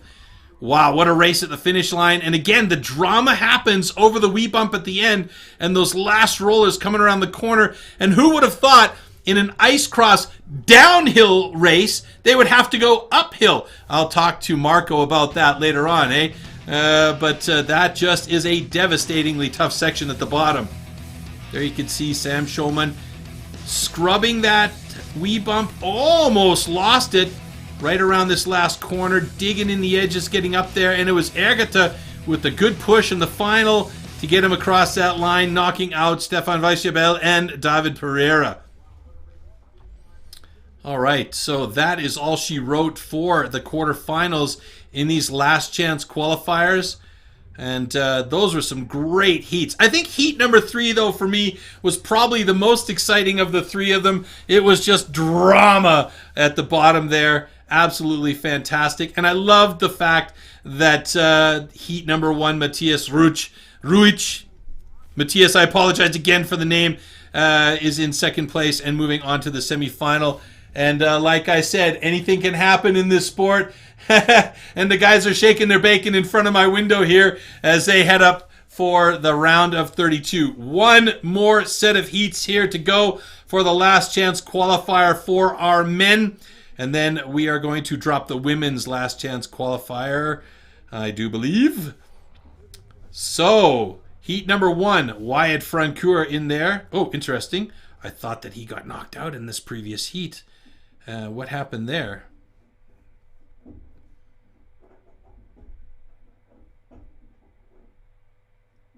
No, excuse me. Heat number 2, he was the winner. I'm just struggling to keep my brain on straight after those few heats there. It looks like we are going to go down into the finish line for an interview. All right, we have here a rider here. I have it by my side. Pereira, I just wanted to ask you, why couldn't you make it to the next round? You were 4th in the last heat. We have 3 athletes really good on my heat, so they start a little bit more fast than me, and I'm not available to make a comeback after. So that's why. But you don't seem disappointed. Are you quite okay with this result today? Yeah, I'm 38 years old and I'm there to make some fun with all the people there and all the athletes. So I'm really happy with that. How did you like it overall here in Winterleiten? Did you have fun with all the other guys? Yeah, really. It was really fun. I love Austria. Maybe I will come back next year for sure. So you are 38 years old. When you are 39, we will see you again here in Austria, right? Yeah, for sure. Okay, thank you very much, Guy. Back to boy. All right, David Pereira unfortunately knocked out of that last heat in 4th place. That's the luck of the draw, I guess you call it, and a little bit Lucky to be good, good to be lucky on course. Sometimes the course bites you, and sometimes you bite the course. In this case, David got the worst of it. So, you know, having a good time, and we'll definitely see him back in skating some more. He's a very talented skater, and you know that he is going to be hooked on this sport. Okay, semi-final time. 2 heats. Now remember, because this is the last chance qualifier, we're going to take the winner of each of these heats and put them into the top 32 positions. Only 2 positions available in the top 32. And the winner of each of these 2 heats is going to go on. So there you see Ruch giving the props to the rest of the guys in the heat here. And they line up and 5 seconds warning. Wyatt Francoeur, Victor Marcus, Jack Dodd, and Matthias Ruch. Fahrer sind unterwegs. Good start by Wyatt Francoeur. Again, he's great out of the gate and gets into that really good position. Bringing up the rear, we got Matthias Ruch. And that's worked for him all day long. Why not now? Let's see. Oh, he's just standing up and coasting. I think at this point, he's just enjoying the run down the track with no drama at all. Meanwhile, Wyatt Francoeur wants to be in that first position, but he goes down. He toe picks after the wee bump. Does he get up and again and come across that finish line? No, he's in big trouble, and it's going to go to Jack Dodd. No, excuse me. Victor Marcus does it. So Victor Marcus will be in the main event in the round of 32. For Wyatt Francoeur getting a little bit too excited, a little bit too fast over that last jump, the wee bump. And Matthias comes across the finish line celebrating what can only be said is a fantastic day for him. Look, he didn't even try in this one. Right there over the wee bump, though. A little bit on the back door, tried to readjust, toe pick, and that was all she wrote for Wyatt Francoeur, and that gave the gate wide open for Victor Marcus to come across, and he made sure his skate came across there quick just to be on the safe side. And Jack Dodd right there with them, and Matthias Ruch. So it's going to be Victor Marcus going on to the next set of heats in the top 32. It's a tough day for him. That is 6 races before he gets into the top 32, and then another set of 6 races, assuming that he can make it to the semifinal and have enough juice left over for the final. This is a taxing day for all those athletes coming through the round of the last chance qualifier round. All right, heat number 2, Bernard Kufer getting up there and in place right away. He is just chomping at the bit. He wants to be the first guy up there and the first guy ready to go. Sam Schulman will be joining him, as well as Yuri Grus and Paul Ergater. So now here is where Yuri may have a bit of a problem. He's been solid as far as his technical skating on course, but his start is just not fast enough to keep up with a guy like Sam Schulman or Bernard Kufer. Paul Ergater also has been solid as far as his technical ability on course is concerned, but his starts also, yeah, you just don't know. So let's see. This could be anybody's race, and as we've seen all day long, anything can happen out there on course. It's so treacherous in some of those sections, as we can see some of the athletes heading towards the top. There's Skibo, who has the fastest speed recorded on this track, along with Tori Mertz, opting to walk up to the top for our men's main event coming up shortly. Let's not forget we also have the women. So here we go. Bernd Kufer in the orange and white. Yuri Grus left, right of him, left on our screen in the black with the maroon shoulders. Sam Schulman in the white helmet, navy blue kit, and to his left, Paul Ergater.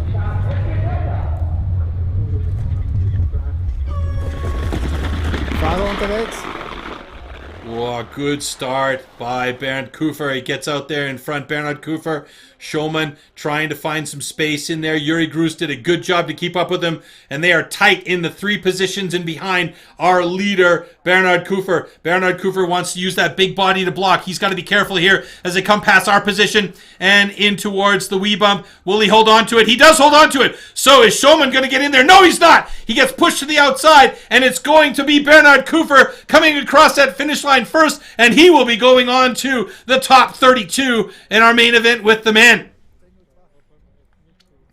That was a tight race from top to bottom, but Bernd Kufer, I'm quite surprised at how quickly and how well he got out of the gate. Yuri Grus did a good job to try and get in there and stay connected with the rest of the guys. Samuel Schoman at the bottom tried to make a move, but he just lost a bit of an edge, spun out, and actually ended up getting turned around and left the gate wide open for Bernhard Kufer. So that means Bernhard Kufer is going to be joining Victor Marcus, moving on to the set of heats as we get our top 32 men who are pre-qualified and adding those 2 gentlemen to the list. And it looks like we might get another interview at the bottom this time with Paul Ergater and our live event commentator down on site. We have here Paul Egerte. He couldn't make it to the next round. What was the issue on track that you couldn't make it? This time I was just too close behind it, couldn't push a little bit more. Yeah, all of the 4 riders were really close. What about the track overall? How satisfied are you with the conditions today? The conditions are wonderful. It's very fast, and here's the best we can have. Awesome. So we can expect you next year again here in Winterleiten? Let's come back. Do you want him to come back, Paul? Cheer for him! Yeah, we have here a nice audience. Thank you very much, Paul. See you. Back to Troy. All right, so Sam Schoman, high hopes for him to go into that next set of heats, but unfortunately not doing it. And look at the start here by Bernhard Kufer. I was really surprised by how quick he was out of the gate. He's a big man, and he's got that long stride, and that really helped him. Once a guy like that gets out in front, if he's got good glide and can control that race from the front, then there's just no getting by him because he can protect his line and block all the way down. But a great job by Bernhard Kufer to win that one, and Victor Marcus to win the heat number 1 there. That means we are going to set up for our next set of heats, and we should see the women getting ready up at the top. We did see a lot of our top 32 men heading to the top, walking up, opting to get a little bit of that leg warm-up going as they walk up to the top of the course.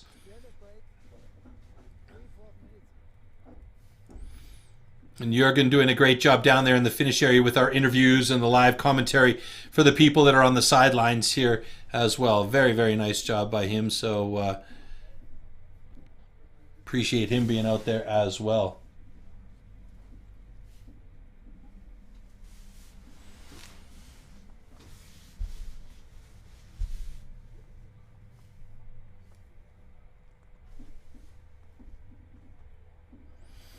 Once again, we should say thank you to a few of the sponsors here. Yip IT, Bow System Tourism Association of Murtal.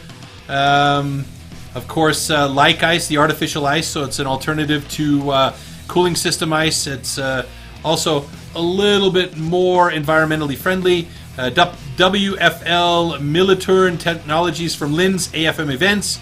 Kuhbrine, I found out today Kuhbrine is actually the cider world champion. It's a local company here. So I'm definitely going to be grabbing a bottle or 10 of those to take home with me. And also they did a fan invest campaign and had countless private supporters via this fan invest campaign to make sure this event had some money to be able to put it on. It's still online, and if you do want to get out there and support ice cross downhill in Austria, and them being able to put on more events like this, and maybe doing a 100 event for the younger kids and people that just want to get into the sport, then it's a great opportunity for you to do some good in the community. That is icecross.faninvest.com. And fan packages range from fan supporter beanies to private ice cross training sessions with world champion Marco Delago here in Winterleiten. So fantastic opportunities. If you put a few bucks in, you can help a lot of people have more fun on this course and keep the sport of ice cross downhill going here in Winterleiten in Styria. Okay, so it looks like we are going to have a little bit of a special edition here. There is an ice skateboard race. There's two guys that are going to race each other down the track here. You'll see them a couple of times on course, and you can see Peter Bohr, one of the guys up there, and the other guy is, I believe, Sergei Niklas, both of them coming from the Ice Freaks Club. Different here is that they're on snake boards that have been adapted with blades underneath so that they can skate on these boards down the track. Instead of being on ice skates, they are on snake boards. So we'll see them go down the track here shortly. In Austria with us in Winterleiten. So where do you actually come from? I come from Illinois, USA. Okay, we should wait. Okay, now we are live. I have here by my side Wyatt. Where do you come from? Illinois, USA. So how long did it take to come here for you? It was 2 flights. One was about 11 hours, so it was pretty long. Okay, but how do you like it so far here in Winterleiten? I like it a lot. It's pretty fun. The track's very fast this year, and it's a lot better than some of the other tracks that I've been to. Oh, I love to hear that. So what's your favorite section of this track? I like the end section, the snake, because it makes the track very unpredictable. You could be in dead last and then finish first. Yeah, so really exciting. Thank you very much for coming here. So we are going back to the track. Thank you very much.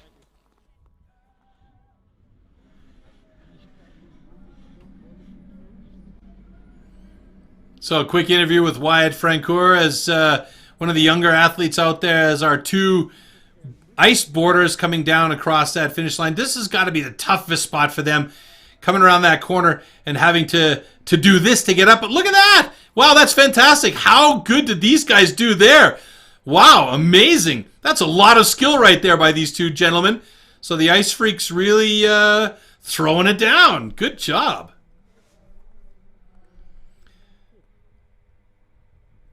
Guys, are we live? I really could you that we can hear you better. I really have to ask you, where does this idea come from to going on here board?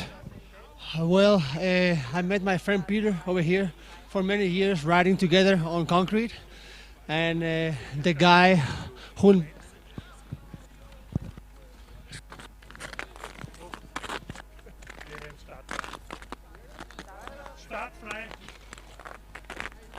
Five seconds warning.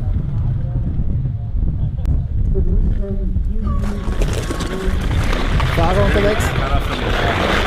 We'll be taking a look back at one of the previous heats. Vancouver in this one here, Sam Schulman. This was that great battle right down to the finish line with Bernhard Kufer doing such a good job here. Big man, skating great. This was the key and critical point for him, though. Over the wee bump, kept it together. Sam Schulman spun out a little bit at the bottom. And, yeah, you could just see, unfortunately, he didn't quite have enough. And, yeah.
So that last heat we just saw that just burned down the course, that was in fact our LCQ final with Bernhard Kufer, Victor Marcus, Sam Schulman, and Jack Dodd. My understanding was that they were going to take the winners of each of the semifinals, so in this case it would be Bernhard Kufer and Victor Marcus into the next round. So I do believe that is the case, but still had to do... Das war's jetzt für diese Runde. So, we are having here, let me look. Oh, no name here on the jersey. Julia, are we live? Yeah, I think we are. So first of all, what's your name? Jack, my name is Jack Dodd. Awesome, and it's your first time here in Winterleiten? Yes, first time. How do you like it so far? I love it, this track's awesome.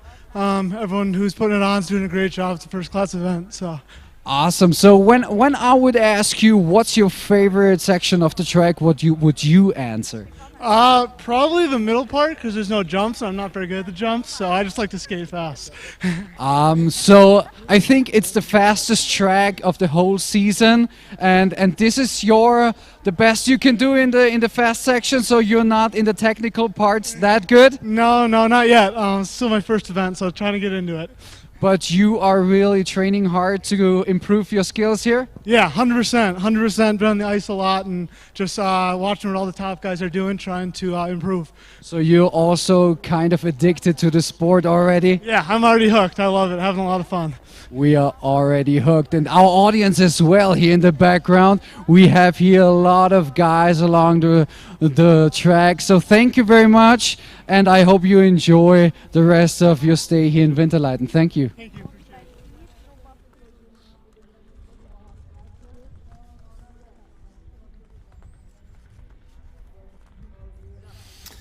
Okay. So now we are moving on to the men's top 32.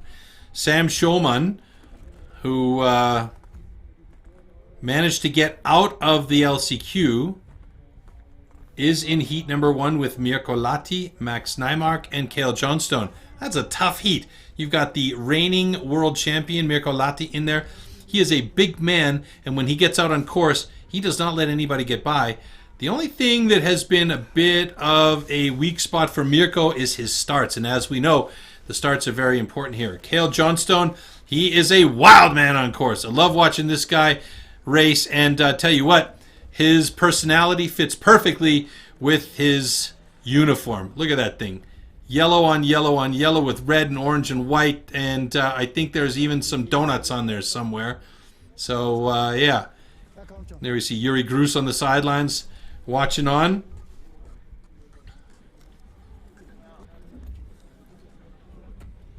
So it does appear as though they've taken the top 2 from our final instead of our winners of the semifinal.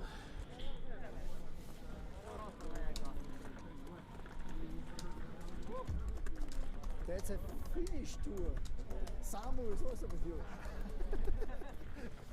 Finnish championship. Nevertheless, we are at the top.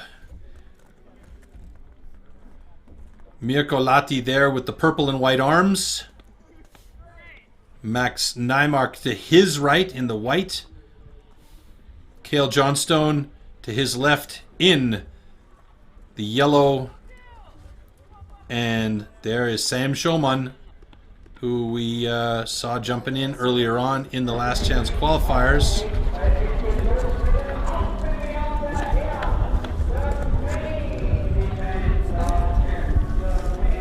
5 seconds warning. All right, first heat of our round of 32. This is for all the marbles now, folks. Ooh, Mirko Lahti almost jumped the line. That could have been problematic for him.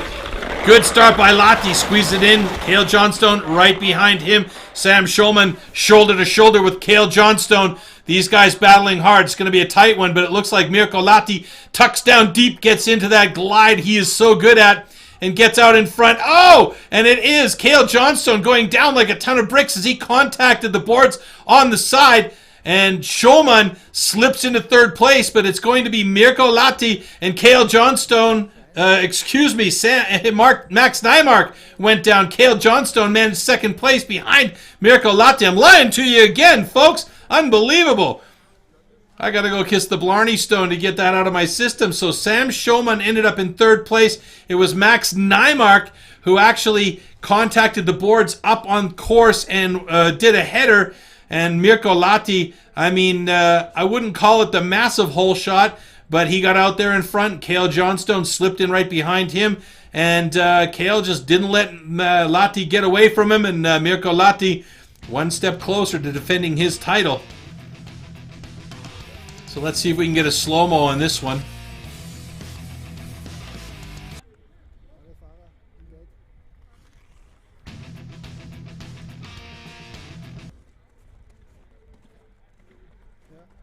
So a lot of discussion going on in the finish area there. It looks like Cale Johnstone may have been disqualified because Sam Schoemann, who came in third place, is standing there with Mirko Latti. So I'm really curious to know what's happening there. Levi Nakari. Man, Levi, dump the mustache. Trust me on this one, buddy. Heat number 2, Levi Nakari. Very, very quick rider. Maxime Nadeau, also quick. Petteri Kärki, Anton Shibersh. A couple of good riders here, but watch Levi Nakari get out to a quick start. He's got himself a track in his backyard with big drops, transitions. He's a very, very good freestyle skater. He's also got a very good start. Max Nadeau to his right in the white and blue is a very good skater as well. The computer makes a beep. Yeah, it's just for me to initiate.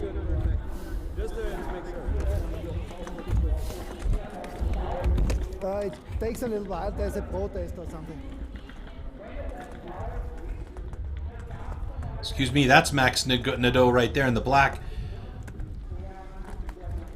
Antonin Shibersh. Shibershis. I think maybe a Russian name, not sure.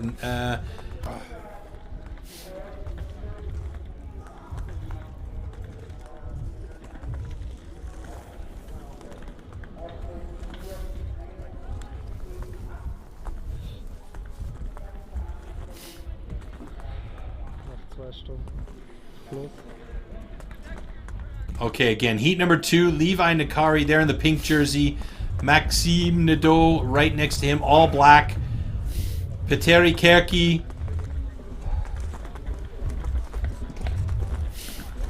And Antonin Shibersh. So French. Petteri Kärki, right hand side of your screen. Antonin Shibersh to the very left hand side.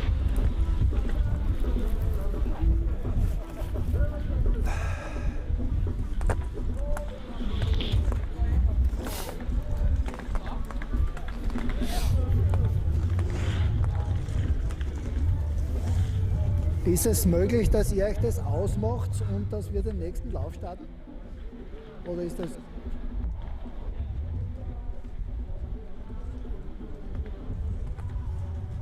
Okay. Alles klar.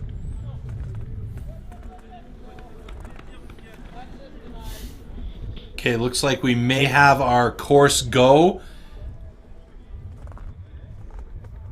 Not any discussions or anything happening at the finish line, and our tractor is ready to transport the guys back up to the top. There you see Mirko Latti at the finish area. Cale Johnstone is off to the side, kind of looking bewildered with his hands on his hips, and Samuel Schoemann, it seems like, is in fact going to be in second place on that one. Ready? But officially Cale Johnstone has the second place based on our scoreboard here, so I'm a bit confused on that one. There you go. Unbelievable start by Levi Nakari. Slips right into that first position, and Maxime Nadeau right behind him, chasing him hard. Nakari is a small, very slight guy. Maxime Nadeau right on his tail, looking for that pass. Oh, Maxime Nadeau goes down, though, and he is in a bit of trouble sliding down the course and manages to take out the remainder of the guys, but it is Chibache that gets up quickly in second place. So Antonin Chibache manages to get on his feet faster than the rest of the guys. It's Nakari coming across the finish line first, goofing off about it. And is it going to be Chibache in second place? I do believe so. Or did he crash down? He did! He crashed down in the last corner as well as Max Nadeau. So it looks like this one's going to go to Petteri Kärki. Oh my goodness. What a heat. What a heat. That was unbelievable, folks. That was the craziest one yet. Man, Levi Nakari, great start right out of the gate, takes the whole shot and held on to that lead. Max Nadeau pushing him hard, really trying to keep in close to him, but he tumbled right in front of my location here, ate a snowburger, and then here, Chibache goes too wide, too fast, and too far outside, and was it Max Nadeau that actually got in there? Woo! It's anybody's question at this point. There's so much going on down at the bottom. Let's see if we got a quick update. In fact, it was Maxime Nadeau. Good to be lucky, lucky to be good. So Levi Nakari and Maxime Nadeau, even though he took a dive at the top, manages to get in there. And that is definitely not a picture of Lukas Korzatanski on the screen there on the left-hand side. Jack Schramm, position number 3 over there, in fact, with the black and purple.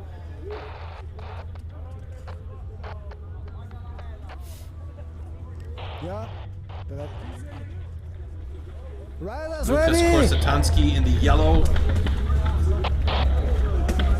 Elias Falkonen, left-hand side, as we get Jonas Krovolu from Greece. Putting his gloves on. Delay of game, 2 minutes. Ready?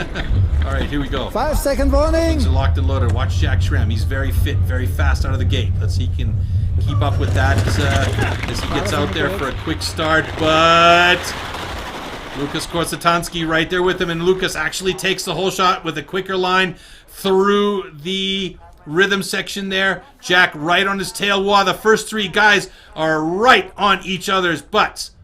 Got to be careful here. Protecting your line. Schramm, nice move on the inside. Safe, but he gets a little bit in the back seat going around that corner. Can he stay on his feet into the finish line? Jack Schramm, Korzatanski pushing it hard to the finish. It's going to be those 2 guys one way or the other, and they battled hard right from the very top. They were close and on top of each other. You could call one guy the backpack and the other guy the carrier. It was anybody's guess which of those 2 guys would make it to the finish area, and if they even would make it to the finish area, how close they were at the wall in a couple of sections on that course. Let's watch this again. Great start by both of them. Nice move on the inside over the wee bump by Jack Schramm. Managed to keep it together. He didn't get too far back on his heels, and it is Korzatanski and Schramm getting through in this one here.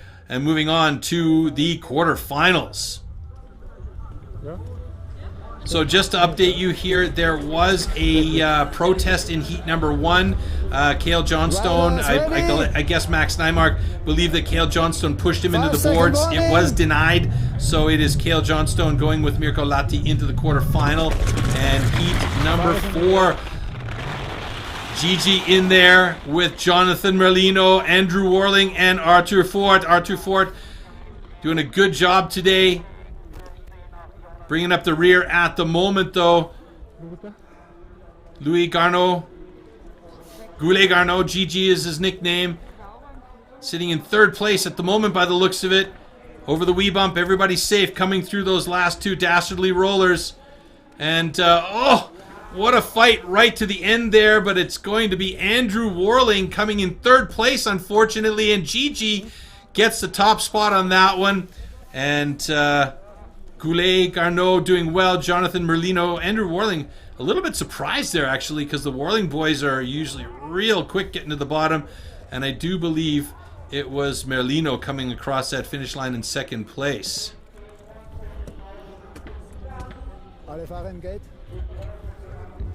So Gigi, all gray, taking the top spot there. We got some guys in the gate already for heat number 5. Robin Warling in this one here, number 14 on his jersey, the all blue. In position 3 up there, in second position on the graphic. 5 seconds, Bernhard Kuffer on the left-hand side. He's been good today. I really like watching Bernhard Kuffer skate. Good start. Oh, but look at this. It is Linus Olikainen having some trouble getting out of there, and Robin Warling just emptying the bucket on this one, going way out in front. Bernhard Kuffer in second place. Robin Warling, you may have seen him doing ice basketball, ice soccer, ice hockey, ice football, any number of ice-related things, and he's been out there, and that only helps him get really good. He's second place in the overall rankings from last year's rankings, and he's going to try and take over the top spot with a win in that one today. Robin Warling takes it down, and Bernhard Kuffer, very, very nice job to get in there in second place. Linus Olikainen had a bit of trouble at the top there, and Niklas Begander, I believe, had third place in that one. We'll wait for the update on our list here, but that was a clear and I wouldn't say easy win for Robin Warling, but he had that one on lockdown from the get-go.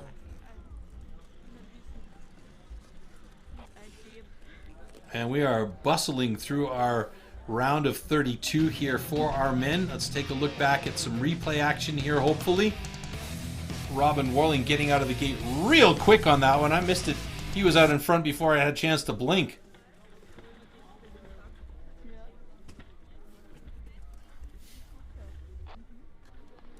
Just reloading my page again. So, yep, it was in fact Robin Warling, then Bernhard Kuffer. Third place goes to Nick Bergander, and Linus Olikainen, who suffered a crash at the top, is out. So, Martin Nalowski, Luca Engler from Germany, Arkadia Schopa, and Luke Webb. Luke Webb from way down under, our only Australian competitor, bringing up the rear at the moment. He's a big man. He's been training hard to make sure that he's got the fitness level, and he makes a slight pass there. He's in third place. Can't even work his way up and get out front.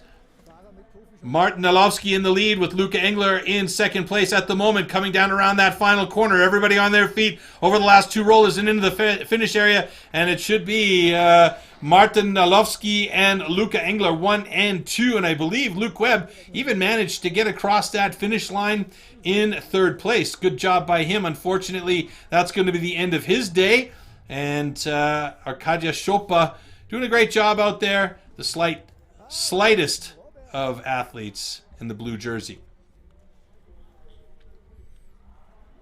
So Nalowski takes this one with a great start out of the gate. And we're not wasting any time with the heats here today, folks. We are trying to get bustling. Yeah, good job around that final corner by Luke Webb. Just wasn't quite there. Oh, look at that! Webby actually managed to get fourth place there instead, and it was Arkadia Schopa coming across in third place. Little easier to go uphill when you're lighter. Hey, Webby? Okay, so 5 second warning. Patrick Mertz. I said Tori earlier, I lied. Ricard van Wiehe, Robert Grokovic, and Jan Antolovic. And Patrick Mertz get out right away to an early lead. I think Grokovic is in third place at the moment in all red. Let's see. Ricard van Wiehe, one of the old dogs in the sport. Right there with them, though. Look at these two guys fighting each other at the bottom here. Ricard van Wiehe in second place, right there with Patrick Mertz. Patrick Mertz, the Swiss man, trying to come across and around that corner, and he does do it with Ricard van Wiehe right there. And then it is going to be Grokovic and Antolovic coming in third and fourth. So Ricard van Wiehe, that is not his picture, by the way. He has been around this sport for a long time. He's got a great family that supports him, and he is a fantastic athlete. Love to see him still competing. Check it out, though. Patrick Mertz out in front, held on to that lead all day long, and right there with him, Ricard van Wiehe. Nice job. All right, Heat 7 will be locked and loaded in the gate already. Heat 8. Riders Michael ready. Urban, along with Britton Morris, Kevin 5-second warning. Shibo, and Eric Milinkovic.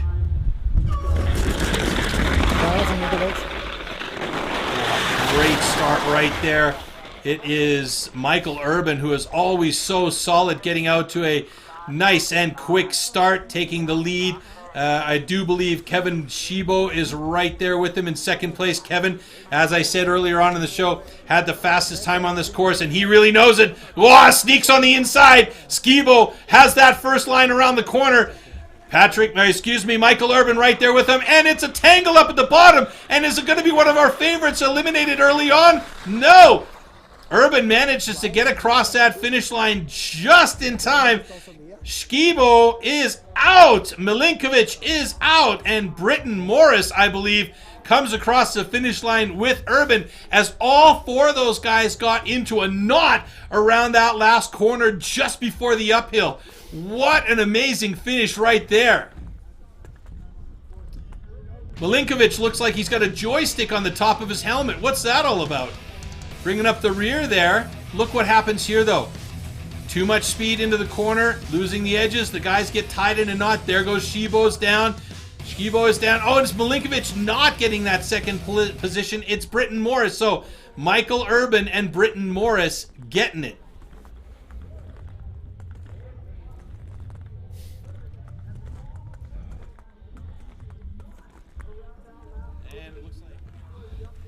We are live here with Kevin Shibo. He is the fastest man here in Winterleiten. He has the record of 65 kilometers per hour. Kevin, you came out pretty good from the high-speed section. What happened afterwards? Oh, I think I really ate that corner, and the corner even doesn't like me.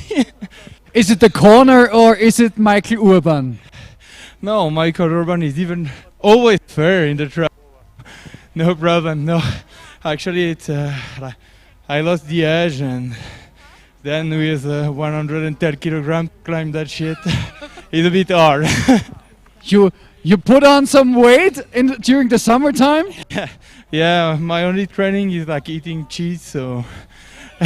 That's why you're so fast in the middle section, right? Exactly, yeah. It's always nice to meet you, Kevin. It's always great fun. Thank you that you are here racing with oh, thank you very much, Kevin. Thank you.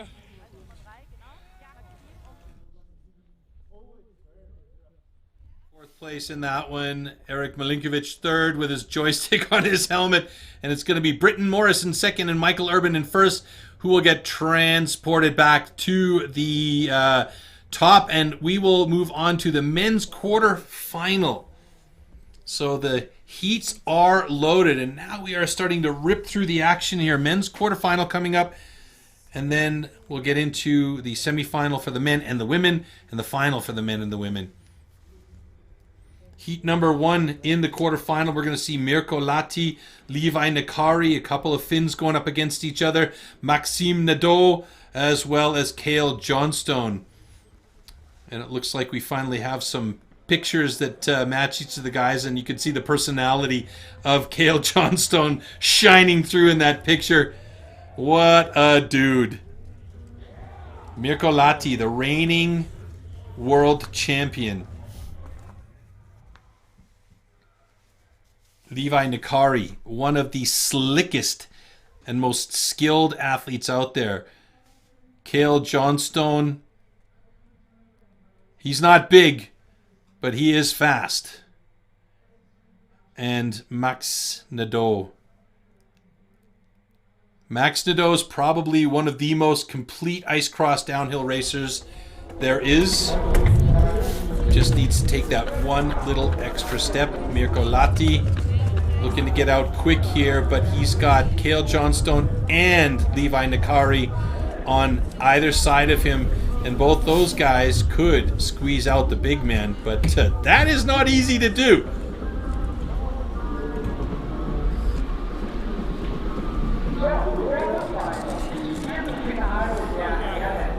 You know what I kind of miss is actually the rider's ready call at the top of the course. I don't know.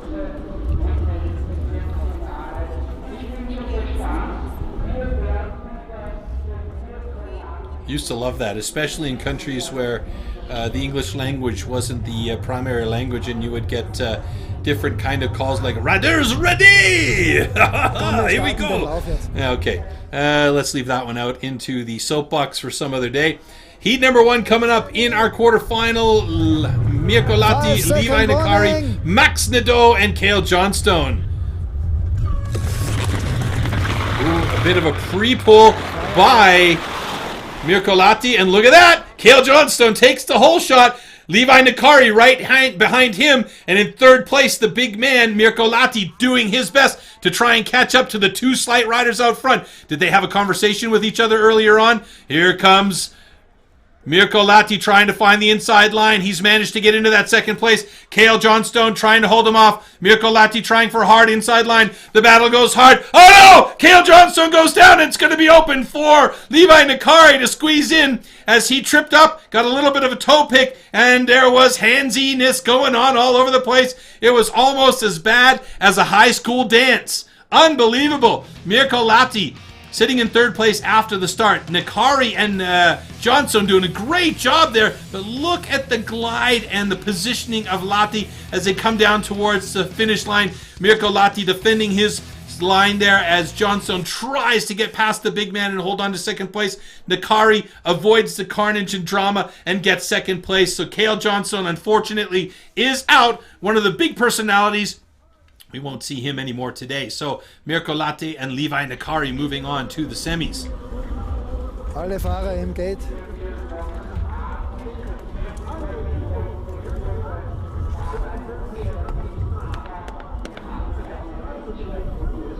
Franzi. All right, heat number 2. Gigi in this one, along with Jack Schramm, Lukas Korsatansky, and Jonathan Merlino. Jonathan Merlino, a little bit lucky in that last set of races to get in there, but he just avoided any drama at the bottom of the course. Did a great job. And so, Laurent Goulet-Garneau, otherwise known as Gigi, right there. Black helmet, yellow goggles, ugly jersey. Yes, I said ugly jersey, Gigi, and I'm allowed to. Just to his right, Lukas Korsatansky, Jack Schramm on the left side of him with the purple shoulder, and Jonathan Merlino on the right-hand side of the course. Wow, look at this start. KG getting in there, going through the Murtal waves. No drama there as these guys are packed tightly together, coming around that corner. Passing in front of our location. Oh, we got a toe pick. It's Gigi going down, leaving it wide open. Lukas Korsatansky out in front now. Is that him or is it Jack Schramm? No, Jack Schramm sitting in third place. Here's the battle, and it's going to be a very close finish between Jack Schramm and I believe Jonathan Merlino. It might be photo, but I think that Merlino got it. I do believe Merlino got it, and Korsatansky takes this one. Let's take a look at this again. Korsatansky with a great start. Takes the whole shot in the lead. They were packed close together until my position and over the wee bump at the bottom. Oh boy, look at that. Jack Schramm pushing hard to try and find that position. But that one's definitely going to Jonathan Merlino across the finish line. Unfortunate for Jack Schramm. He is out along with Gigi. So that means we're going to see Lukas Korsatansky and Jonathan Merlino moving on to the next round. I don't know. Jack Schramm just raced, so he's not in this one here. Heat number 3 coming up with Robin Warling. There he is. Third gate over with number 14, Martin Nalowski in there as well. In that second position with the real colorful jersey. Luca Engler, left-hand side, looking like he is praying to Buddha to try and make sure he gets a good start here. And Bernard Kufer, he hasn't started from that position all day long. Is that going to be a problem for him? Let's see. 5-second warning.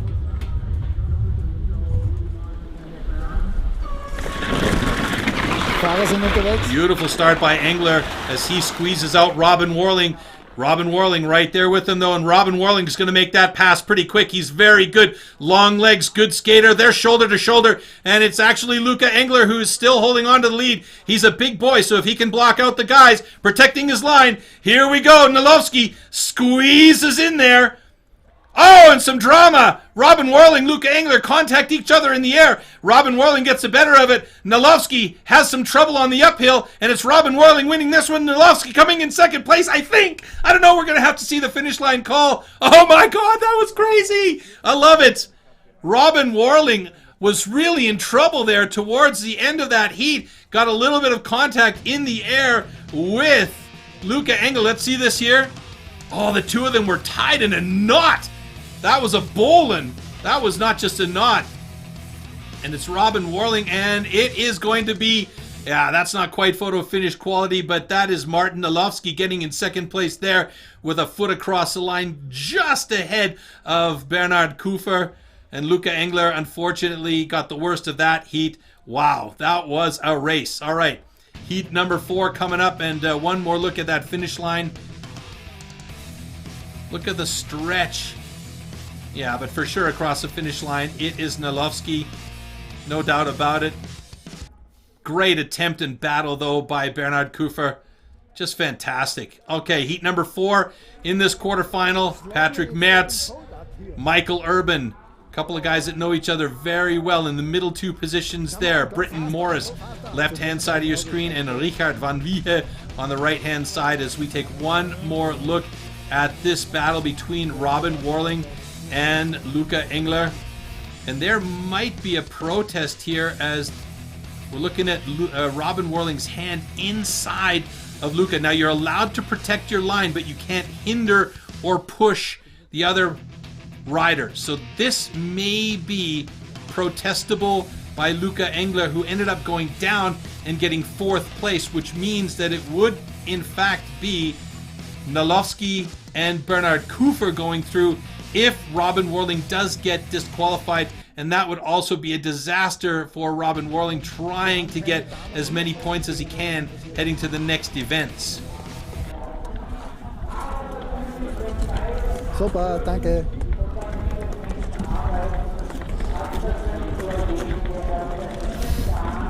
All right, the lineup is there. Patrick Merz, gate number 2, right in front of you, riding for Switzerland. Right next to him, Michael Urban in all black with the teal blue. As the camera pans over, there's Britton Morris. And then on the very far right-hand side is our Swede, Richard van Wiehe, whose name I've probably been killing for 7 years, but he's never said anything to me, so he's a very gentlemanly person for doing that. Okay, getting ready for heat number 4, and this is going to be where we're going to figure out who's going on to our semifinal here. The question still remains whether or not the protest is going to be taken on down at the finish line. We will find out shortly. I'll refresh my system here and see what it's telling me. All right, it's still got Robin Warling in first place with Martin Nalovsky in second place. Luca Engler lining up, it sounds like, for an interview in the finish area. And Bernhard Kufer should have third place here, but they're still waiting for a judge's decision in protest at the bottom. So we're just waiting on that right now. Okay, heat number 4 locked and loaded. Here we go. 5-second warning.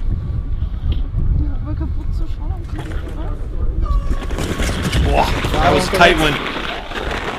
Great start by Britton Morris. Moves out into the hole shot right behind him. Patrick Merz, and then in third place, Michael Urban. Michael Urban's been one of the best and most consistent riders in ice cross downhill in the last few years. So is Patrick Morris, though. Patrick Merz, excuse me. Britton Morris is still holding on to that lead position as all of the guys scrub off a little bit of speed over the wee bump. And now it is Michael Urban moving into that second position. Will he be able to hold on to it? There's some pushing, there's some pulling, there's some strings being tossed. Oh, that's going to be a close one. I think that's going to be a 3-way photo finish, as it looks like Michael Urban might have gotten the worst of that one in third place. Patrick Merz, did he get across that finish line with Britton Morris in 1 or 2 position? We're going to need to take pictures of that one to be able to see. It was pretty clear to me that Richard van Wiehe ended up coming across that finish line in 4th place. I think that one's going to go to Patrick Merz. The question is, who's got... Yeah, Patrick Merz and Britton Morris. Pretty sure. And I think that Michael Urban actually knew it as he crossed that finish line, sliding feet first. And you could see he put his hands on his head and just went, oh no!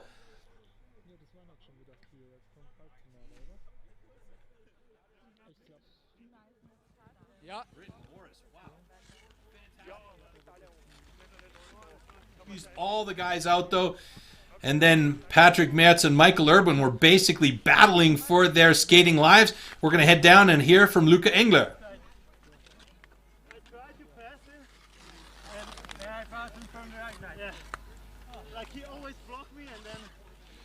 There are a lot of discussions going on here in the Finnish area. We have seen a lot of very tough racing. Luca Engler is here with me. One of the previous heats, he was thinking about that there was not everything really nice and clear in the Finnish area. What was your thoughts about the maneuver over the wee hump?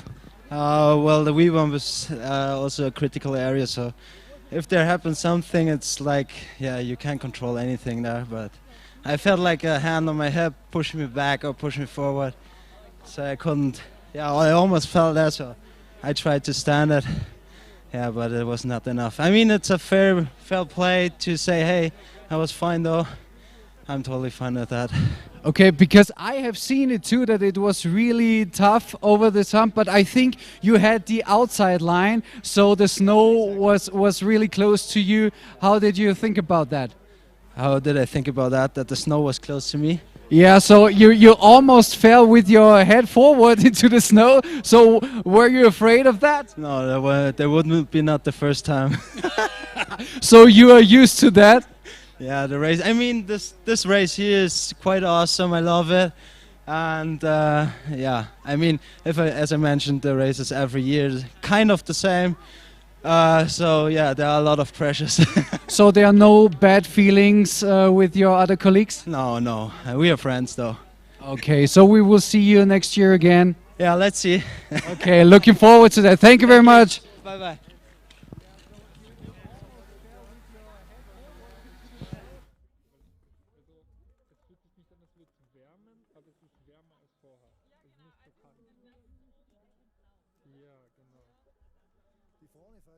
The ATSX Federation is watching the event from Canada, and he made the call that was just battling for line and position. So like we said off the hop at the start of the show, you are allowed to protect your line, and that's exactly what Robin Warligan was doing. The only thing that for me, it looked like his hand was on the inside a little bit on Luca Engler, but clearly from a number of our judges in conference decided that was okay. So going to be moving on here to our semifinals for the... Jack Schramm is now with me. I have to say, an old friend. We went to dinner one day. We ate sushi. Can you remember it? Yeah, I do remember. That was quite some time ago, pre-COVID, but I remember it quite well, and here we are again. Here we are again, and you are very welcomed here. Warm welcome here in Winterleiten. How did you love this area? Yeah, it's always a great time coming to Austria to race. Everyone comes out and they do a really great job at the event, so always happy to come out here, have a good time. So your first heat was pretty awesome. You could make it to the next round. What happened in the quarterfinals? Yeah, first heat was good. I just learned to be patient on this track, and if I'm not first going into the straightaway, it's okay, just be patient, draft and pass, and that's what I did on the first heat. Came in first, and then had the same strategy in the second heat, going into the straightaway, and when I went to make my pass, one of the other competitors fell in front of me, and then I had to drop back and fall back behind the guy I was going to pass, and came to a photo finish. Yeah, that's it for me tonight. So what do you think about tonight? Who will probably win this race? Who is on your list? You know, this is ice cross. Anything can happen, and all the time trials are very close. So I think it just comes down to you know, who's got a little bit of luck on their side and comes out of these turns and corners safe. If you stay on your feet, you're going to have a good night. So I think it comes down to the last corner, right? That's the decision. Yeah, I think the last corner is definitely where a lot of carnage happens, and also the the turn going into this this corner. Also, right at the finish line, the fans have the best seat in the house. Okay, any last comments, any last thoughts about today? Just thanks to all the fans that came out and all the organizers for putting on another great event. Hope to see you soon, Jack. Thank you very much.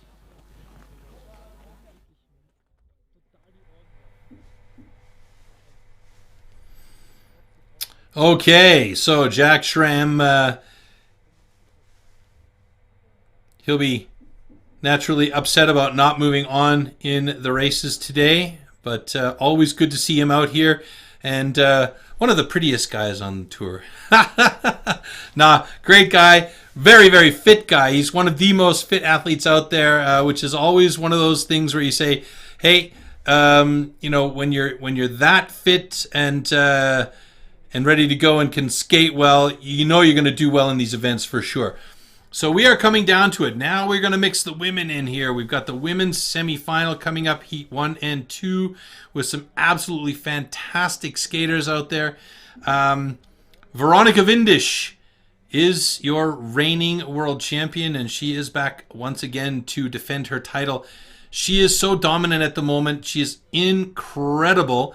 And we'll see how she does here, or if anybody in the women's field can challenge her. There are definitely some absolutely top-notch skaters in the women's field that can take Veronika Windisch down, but she is so strong, so compact, and so quick out of the gate. It's going to be a hard one. In that first heat for the women, we have Veronika Windisch along with Sarah Siebold, Virginie Schneider, and Courtney Larrivée. What a great name, Larrivée. I'm arriving at the finish line first. I like it. It's very good. In heat number 2, Amandine Condreyeur, Justine Zonner. She is very, very, very tall. And over the last couple of years that we've seen her skating, we've seen her improve immensely to the point where she is a very difficult one to pass if she gets out in front. Michelle Mulder is also there, and a classic racer, Alice Zenz. You can never miss Alice because she's got the cat, the Cheshire, the Cheshire cat on the front of her jersey, and she likes to have the knees of her knee pads through the socks so that she can slide better and get up quicker off of the ice when she goes down. She's been battling and racing for years and years and years on ice cross downhill. It's just a pure love of the sport. So that is 2 times Veronika Windisch in our pictures there. Again, we should apologize, but it is a brand new system that we're testing here at this event this year. So we'll, get the bugs worked out over time, and next time it will be rock solid. Heat number 1 of our women's semifinal coming up, again with Veronika Windisch, Sarah Siebold, I think it's Sarah Siebold, she's from the States, Virginie Schneider, and Courtney Larrivée.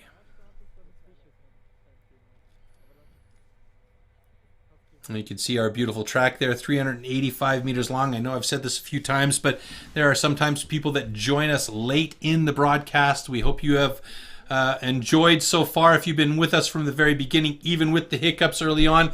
And if you're just joining us, we are getting into the semifinal action for our men and women here in Winterleiten. The track details for you, 385 meters long, one of the fastest tracks on the tour this year.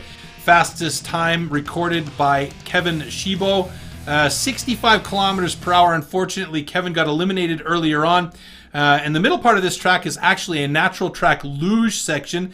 If you pay attention to the video later on, you'll see the wooden boards built up along the side where the luges usually race here. And then some sections have been veered off and into up at the top to accommodate the rollers and the bumps and the jumps that we need for an ice cross downhill course to really be challenging and fun. Now, this course is perfect for beginners because if you just leisurely skate down it, you can manage all of the features without any problem at all. They're not massive. They're not really challenging. Where the challenge comes in is when you're going fast. And that's what we're seeing now with these top athletes battling through the semifinals. They're going to go at top speed. The adrenaline is pumping. They've got other guys on course with them where they're battling and they're fighting. We saw that earlier on with Robin Warling and Luca Engler battling right over the wee bump at the end, where there was a big controversy about who should be disqualified or if a disqualification should happen. So as those speeds ramp up, this track becomes more and more challenging. And that's a testament to the design that these guys have come up with, because the higher speeds over the rollers make it possible to double the rollers. Do you want to do that, though? It's not really the most efficient skating style. There's also a tabletop that's quite long. If you had enough speed, you could theoretically jump the whole tabletop. Again, does it make sense to do that? To keep your skates on the ice is usually the better option. Then as you come down through the middle section here, in the natural track luge section, passing our location where I'm sitting, it's just pure straight out speed with a couple of light turns where you have the opportunity to pass, unless you're dealing with a huge guy like Mirko Latti out in front with his elbows out in a wide stance blocking everybody. Tough passing there. And then that speed that you get through this midsection needs to be controlled, scrubbed off a little bit before you get to the wee bump at the end, because that has been the devastating spot all day long for many, many, many of our athletes. They come in with a little bit too much speed. They misjudge what that wee bump is going to do to them, and they loop out. They end up eating a snow burger off to the side or losing their footing trying to get into that last right-hand turn. And that's really the critical part, because, and this is the dastardly part about this course, you've got the wee bump and then a hard right-hand 90-degree turn where you have to go over top of a couple of rollers, and then another 90-degree turn where you have to skate uphill. Who thought about that? Marco Delago, you nutbar. I mean, seriously, who wants to skate uphill? Not me. This is called ice cross downhill, not ice cross let's skate uphill. Anyway, that's the last dastardly part of this course, and it's a real tough one if you don't come around that last corner clean. And we've seen tons and tons and tons of carnage there today, and we will, I promise you, see more there as we get faster speeds and closer towards those finals where the guys are really going to be battling hard to make sure they're in 1 or the 2 spot, and of course, in that final race, that number 1 spot to try and get those 250 points that are all important to try and start your season off strong. Okay, so heat number 1 for our women's semifinal in the block. Veronika Windisch up there. She is with the green arms, very right-hand side. I do believe is, that is Courtney Larive, if I am not mistaken. Then we have Virginie Schneider on the left-hand side and Sarah Siebold in the middle there. I got to double check that. So picture lineups aren't indicative of who's in what position of the gates. Ja, stimmt, die haben ja auch schon Log, Profile und alles. So typically good start by Veronika Windisch, getting out to an early hole shot, and she starts to open up that space quite quickly. Larive bringing up last place there in the pink jersey, pink and black jersey. And I think we've got Virginie Schneider in second place at the moment, with Sarah Siebold in third place. But Veronika Windisch has got motors on those skates. She is just wide open out in front over the wee bump. Everybody stays in control, and Windisch running up to the finish line, making that one look pretty easy.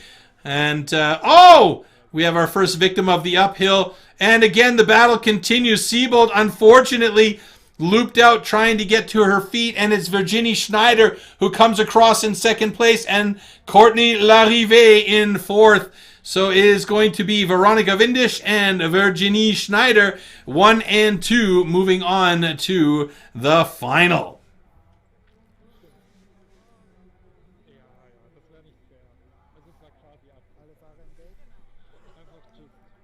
Unbelievable race by Veronika Windisch. And I said, is anybody going to be able to catch up to her? All right. Next heat, Alice Zenz on the far right-hand side. And you can see the cat on the black jersey. On the far left-hand side, we have Amandine Condroyer right next to her, tall and in white and maroon, Justine Zonner and Michelle Mulder in the colorful jersey in the middle there. 5-second warning. Nur für die Great start by Justine Zonner. Oh my goodness. That's the fastest start I've seen her take ever. She has obviously been working hard off season to make sure that she has her starts on lock. And as I said, she's one of the most improved women out there. Right there with her, Amandine Condreur has made a great pass on the inside. Look at the position of Amandine as she scrubs off some speed heading towards the wee bump. Got to be careful here now. Great. Goes over the top nice and clean. Justine Zonner right there with her. Final corner and over those rollers, dastardly as they are. This one is quite clear. It's going to be Amandine winning it and Justine Zonner coming in second place. What an amazing start by Justine Zonner, though. Haven't seen that from her ever. That is just a fantastic way to get this season going. And like I said, one of the most improved ice cross downhill racers in the women's field in the last couple of years. Great job. Michelle Mulder, unfortunately, and Alice Zenz, unfortunately, eliminated here. So they will race in the small final. And we'll see Veronika Windisch, Virginie Schneider, Amandine Condreur, and Justine Zonner all going on to the final. So we will transport our women back to the top and move on to the semi-final for our men.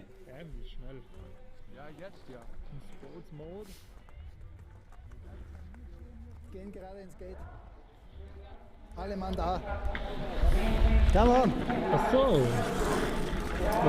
So Mirko Lahti still in the mix to try and maintain top position in the ice cross downhill world as the ATSX points leader. Lukas Kosatanski, who's been exceptional today on the far left-hand side of your screen with the yellow on his jersey. Levi Nikari right next to Mirko Lahti. They've been shoulder to shoulder all day long, the two Finns. And Jonathan Merlino on the far right-hand side there, doing it for France, has been a very, very solid today. He's going to be in tough, though, with the remaining three guys in this heat who have been exceptional.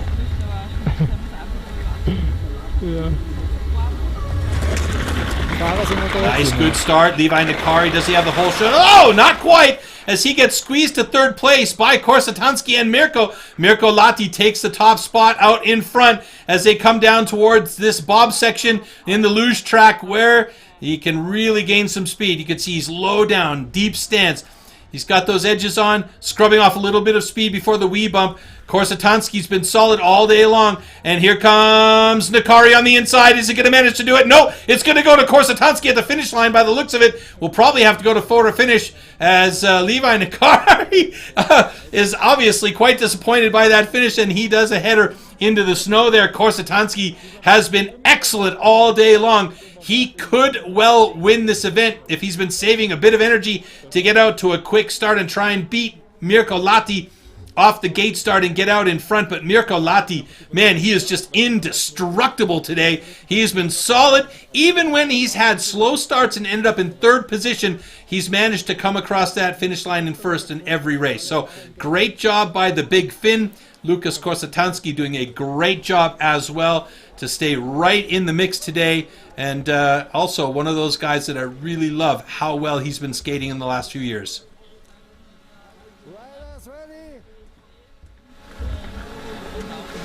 5-second warning. Das ist. Aber es gibt das Video. Oh, wow. Already on it with Robin Warling, Patrick Mertz, Martin Nalowski, and Britton Morris. Patrick right in the mix there, third place at the moment. Nalowski in second behind Robin Warling. This is a tight heat. All four guys right on top of each other. Robin Warling having a bit of trouble as Nalowski tries to squeeze by him, and he's also done it along with Patrick Mertz, but he loops out. He loses his footing and goes down and takes out a couple of guys with him. Robin Warling gets past everybody without any drama, and here comes Patrick Mertz. Is he going to do it? He is! It's going to be Patrick Mertz in behind Robin Warling, 1 and 2. Martin Nalowski looked like he was going to take this one down. Britton Morris and Martin Nalowski they got tangled up after the wee bump, as they came into that corner at the bottom in a knot. Unbelievable. I definitely want to see replay of that bottom section if we can get that, because that was incredible. Robin Warling, after the wee bump, was in 3rd place. And then Nalowski, Mertz, and Morris all got tangled up with each other trying to get around that corner at the bottom, and Warling benefited from it. Do we have a protest is the question, as it's been crazy all day. So there, Nalowski loops out, takes out Mertz and Britton Morris. And then that gave an opportunity to Robin Warling, who avoided the carnage and came around. Patrick Mertz was the first to get back on his feet. Britton Morris looks like he took the worst of it, smashing his head into the ice. We hope he's okay. Oh yeah, he's standing there right with Jack Schramm at the moment, so he seems okay. But what a battle. And Britton Morris has actually created a documentary on ice cross downhill, so hopefully we're going to be seeing that coming out soon. Geez, what a battle right there, though. Fantastic run to the bottom, and that was probably the tightest race we've had all day long, which tells me one thing. When Robin Warling, Patrick Mertz, Mirko Latti, and Lukas Korsatansky are in the heat together for the men's final, that is going to be bananas. So, going to the women's final now. It's going to be small final, then women's final. And that Courtney Lariviere picture, definitely not Courtney. I don't believe Courtney has a caterpillar on her upper lip. I'll double check that, but I'm pretty sure not. So, small final. That is the consolation final for us for positions 5, 6, 7, and 8 in the contest here today. And that's going to be Sarah Siebold, Alice Zenz, Michelle Mulder, and Courtney Lariviere. So we'll head back up to the top of the course. Our women should already be up there. We're going to run the small final for the women and the final back to back, and then we will know who our winners are for the women, and then we'll run our small final and the final for the men back to back, and then we'll know the same for the men. So it's going to be some tight heats here as we go back to back in these two finals.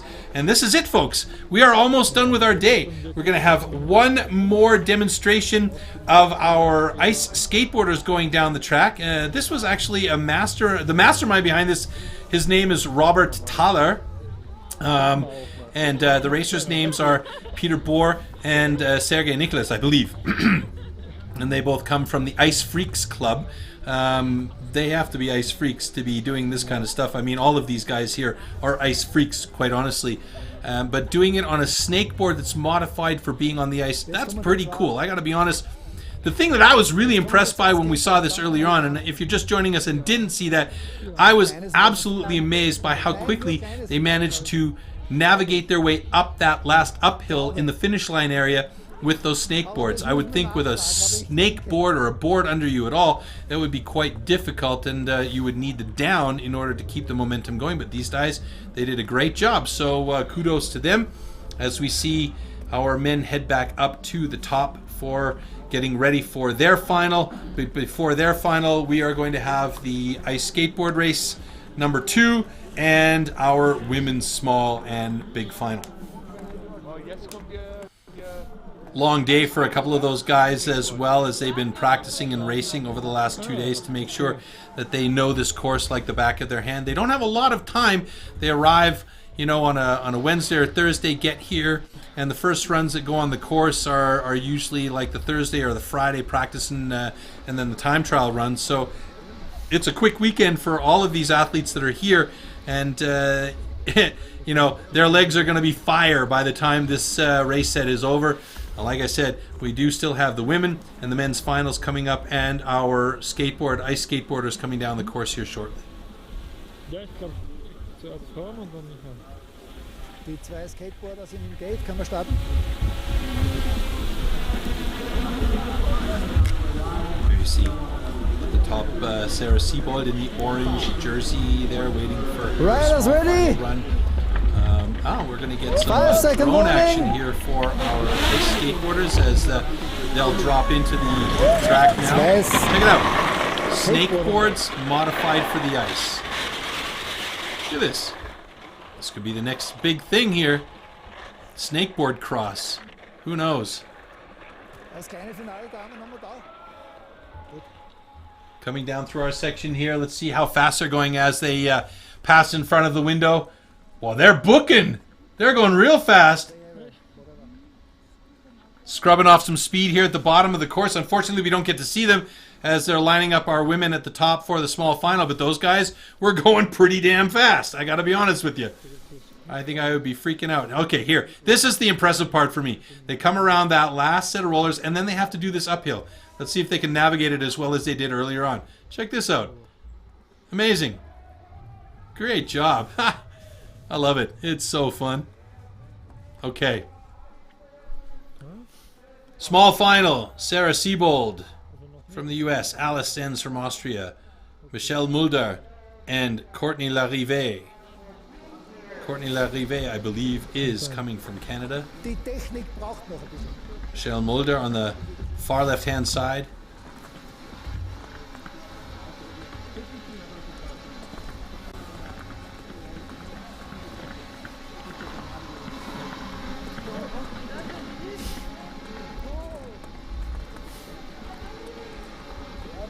I always give Alice Sens a hard time about how bulky her equipment is, that she could be so much faster if she didn't skate downhill wearing a sail. But then, you know, you got to have your safety considerations in there as well. All right. And there we see our two ice skateboarders, Peter Bohr. As our women are ready for the small final. So this is for positions 5, 6, 7, and 8. I'm going to say this is a very evenly matched up race here. The most experienced athlete in this mix is definitely Alice Sens. She's been doing this years. 5 second warning. Hey, God. Go to a nice start. Alice Sens squeeze it into second place behind Michelle Mulder. Going through the rhythm section here. And they're tight. The first three ladies are tight together as they head down to the speed section.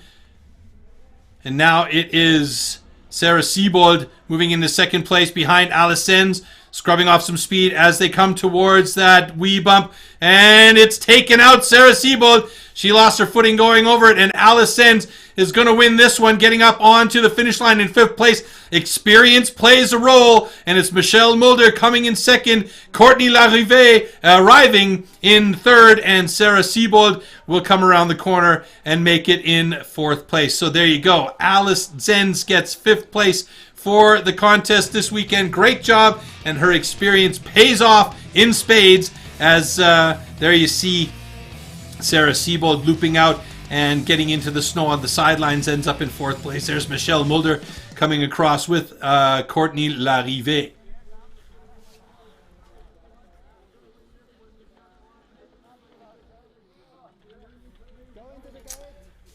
All right. So we should head back up to the top. Oh, interesting. It looks like we are in fact going to do our men's small final. So not as planned. So we'll do the women's and the men's final back. Riders ready? Haha, Britton Morris.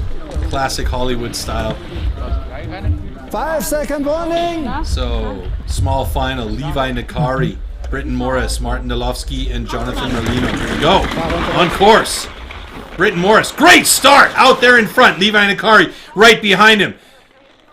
Going through the rhythm section there. Britton Morris holding on to the lead. These guys are in touching distance of each other. Put a hand out and you got somebody's back in your palm. Levi Nakari looking for that inside line. Britton Morris trying to fight off Nolofsky. Nolofsky takes over the lead with a great cut to the inside. Britton Morris gets pushed back to 3rd place. Jonathan Merlino doing a great job to fight his way in there. But it's going to be Britton Morris and Levi Nakari 1 and 2. And around that last corner after the wee bump, it is again the carnage and anybody's game. You just have to try and get your line exactly right. So Britton Morris, great start. Got a little bit pushed back there in the midsection of the course towards the bottom at the wee bump, and then managed to stay in contact as he and Levi Nakari came across that finish line in 1 and 2. But look at this great job by Nalovsky, who was in good position to take the lead and then just lost it around the corner here. Lost an edge, got outside, and then the same thing happened to Jonathan Merlino. He came across in third, Nalovsky in fourth, but it's Britton Morris winning that one with Levi Nakari in second, so Britton Morris will take fifth for the event. And we head back to our women's final as we are at the top. And it is going to be Veronika Windisch up to defend her title. Amandine Condroyer, very, very quick and a solid skater. Great at the glide. Justine Zonna, who I am absolutely impressed by with how quickly she got out of the gate. My opinion is she's the only other person who can get out of the gate as fast as Windisch does. And then we have Virginie Schneider. She is a solid skater, and if she bides her time well and keeps her position solid on course, we may see her doing well today. It's all about Veronika Windisch. It's her race to lose. Here we go, women's final.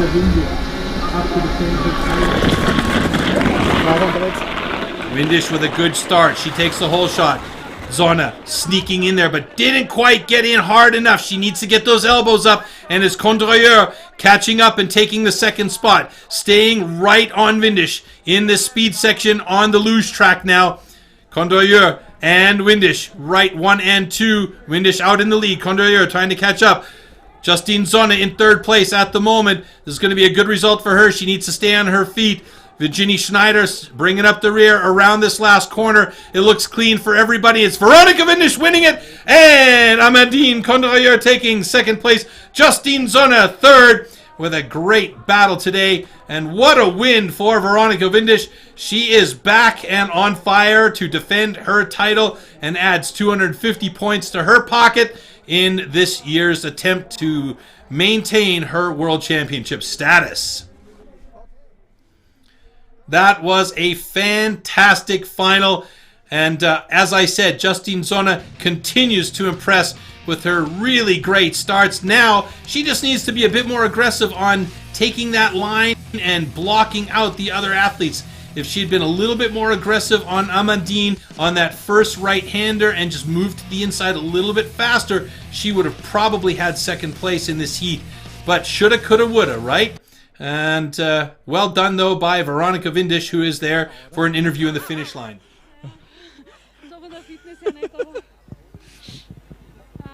Warten, sind wir bald live? Veronika Windisch is here with me now. Again, the victory to her, like the previous year. What are your first words? How do you feel, Veronika? I don't know, I'm still off adrenaline because this last corner took all my nerves now. I saw in the semi-final already, I recognized that the ice is really bad. So I had already a tactic, how I want to do it. It ended up completely different, and I stepped again in the bad ice. So I was just like, I just thought about the red line, and please let me reach this red line. Compared to your previous victories here in Winterleiten, what about the competition? Was it easier? Was it harder than the previous years?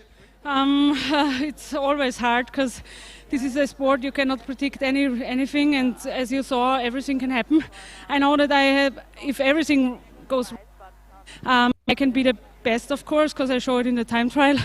But this sport is not about just being the fastest, it's of being first over the finish line. So, and you saw it in all races now. And the ice, the component of the ice also takes one part. So about your future plans? You won so much in ice cross downhill. What about your motivation to keep going and going? Actually, it's not the result, it's more the experience I have by doing the sport. It's the all people who are doing the sport. I come from an Olympic sport where every nation was like just into themselves, and here everybody talks to everybody, everybody's happy for another one, independent of which country you're from. I like the community, I like the sport, and of course if you experienced one time a kick, like an adrenaline kick like that, you get a little bit addicted. So we can expect also next year in Winterleiten? We will see. It depends on how my body. So, like I fell yesterday in the morning and it hurt. So, the older I get, the longer it takes to recover from something. So, I will see. It depends on my body situation and my relationship status, I would say. I think there is much gas left in you. Thank you very much, Veronika. Congratulations again. See you next year.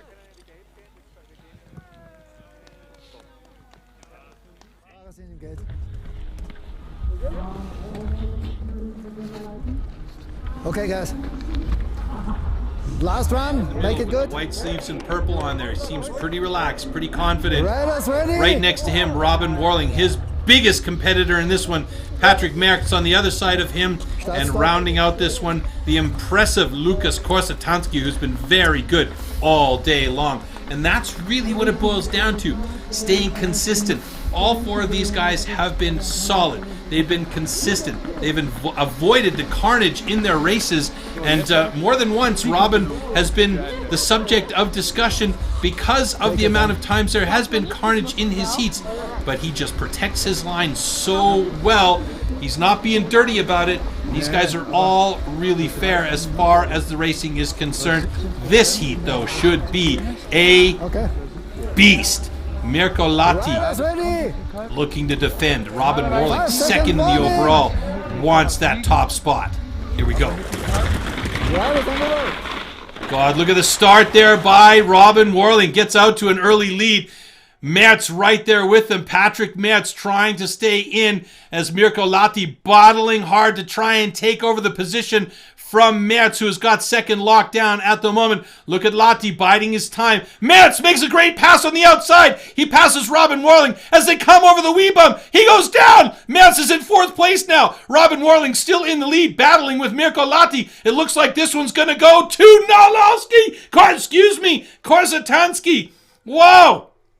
Lukas Korsatansky avoids any carnage around the corner. Patrick Merckx looped out, goes down. Robin Warling and Mirko Lahti, too much speed into the corner, scrubbed that away, and that gave an opportunity to Korsatansky to win it. As I said, he has been absolutely impressive all day long, and Lukas Korsatansky is your winner here in the men's final in Winterleiten at the opening event of the 24 Ice Cross Downhill World Championship season. And I don't know if that's frozen tears or just tears from the champagne or maybe from the guy shoving ice up his nose. I don't know. But Korsatansky is your winner here. What a day for him. Of champagne. Fantastic. And We're then going to go let down us and try and hear get an your interview with him first right words. away. Yeah. What a victory.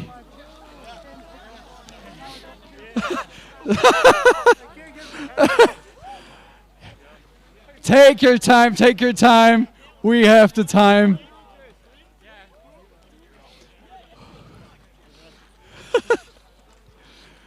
Yeah. He will take down his helmet and then we will hear his first words after your victory. Congratulations, man. First race of the season and you took away the victory. How do you feel? Amazing. It's just amazing, but you're so out of breath. It was a really tough race, wasn't it? Well, it was a tough race. I don't think I can catch up to the guys. Then the big thing happened. I just took away. So, I think it's your first victory in Winterleiten, is it? Actually, it's my first victory ever, so... It's his first victory overall and here the premiere in Winterleiten. So I guess you are one of the main competitors for the next races as well. So you want to win the World Championship? Right now I'm just happy to be here. Okay, one race after another. So take your bottle, take a sip. It's well deserved. Thank you much. we will see us at the victory podium ceremony. Thank you very much.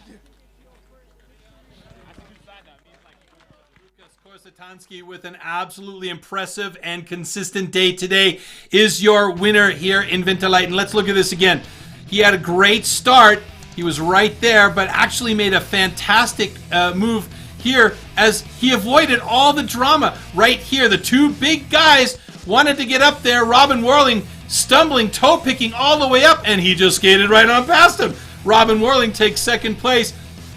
Mirko Lahti, an unusual third place for him, but the man everybody's going to be talking about today until the next event in Pralu is going to be Lukas Korsatanski. What a race that was for him.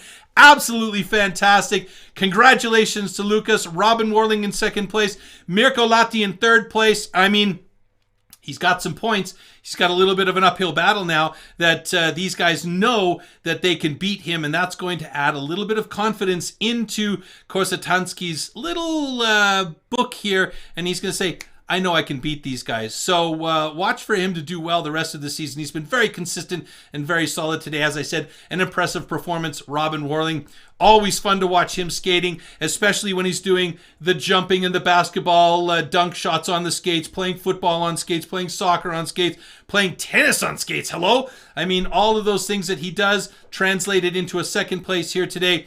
Mirko Lahti, the Finnish bear. I mean, you saw this guy. He's solid. He's great. This is the first time today that he hasn't crossed the finish line in first place, third place for him. And of course, Patrick Mertz in fourth place, always in the mix. Great job by him. So those are our top four here in Winterleiten. The next event coming up is Pralu in France. We hope you guys will check that out, and we hope there will be a nice live stream from that one. Until then, we hope you guys enjoyed this show in Winterleiten to open the season. It was a great way to open the season. A few hiccups, a few burps along the way, a couple of snowburgers, and some fantastic racing. I'm Troy, signing off from Winterleiten. Take care, everybody, and ciao.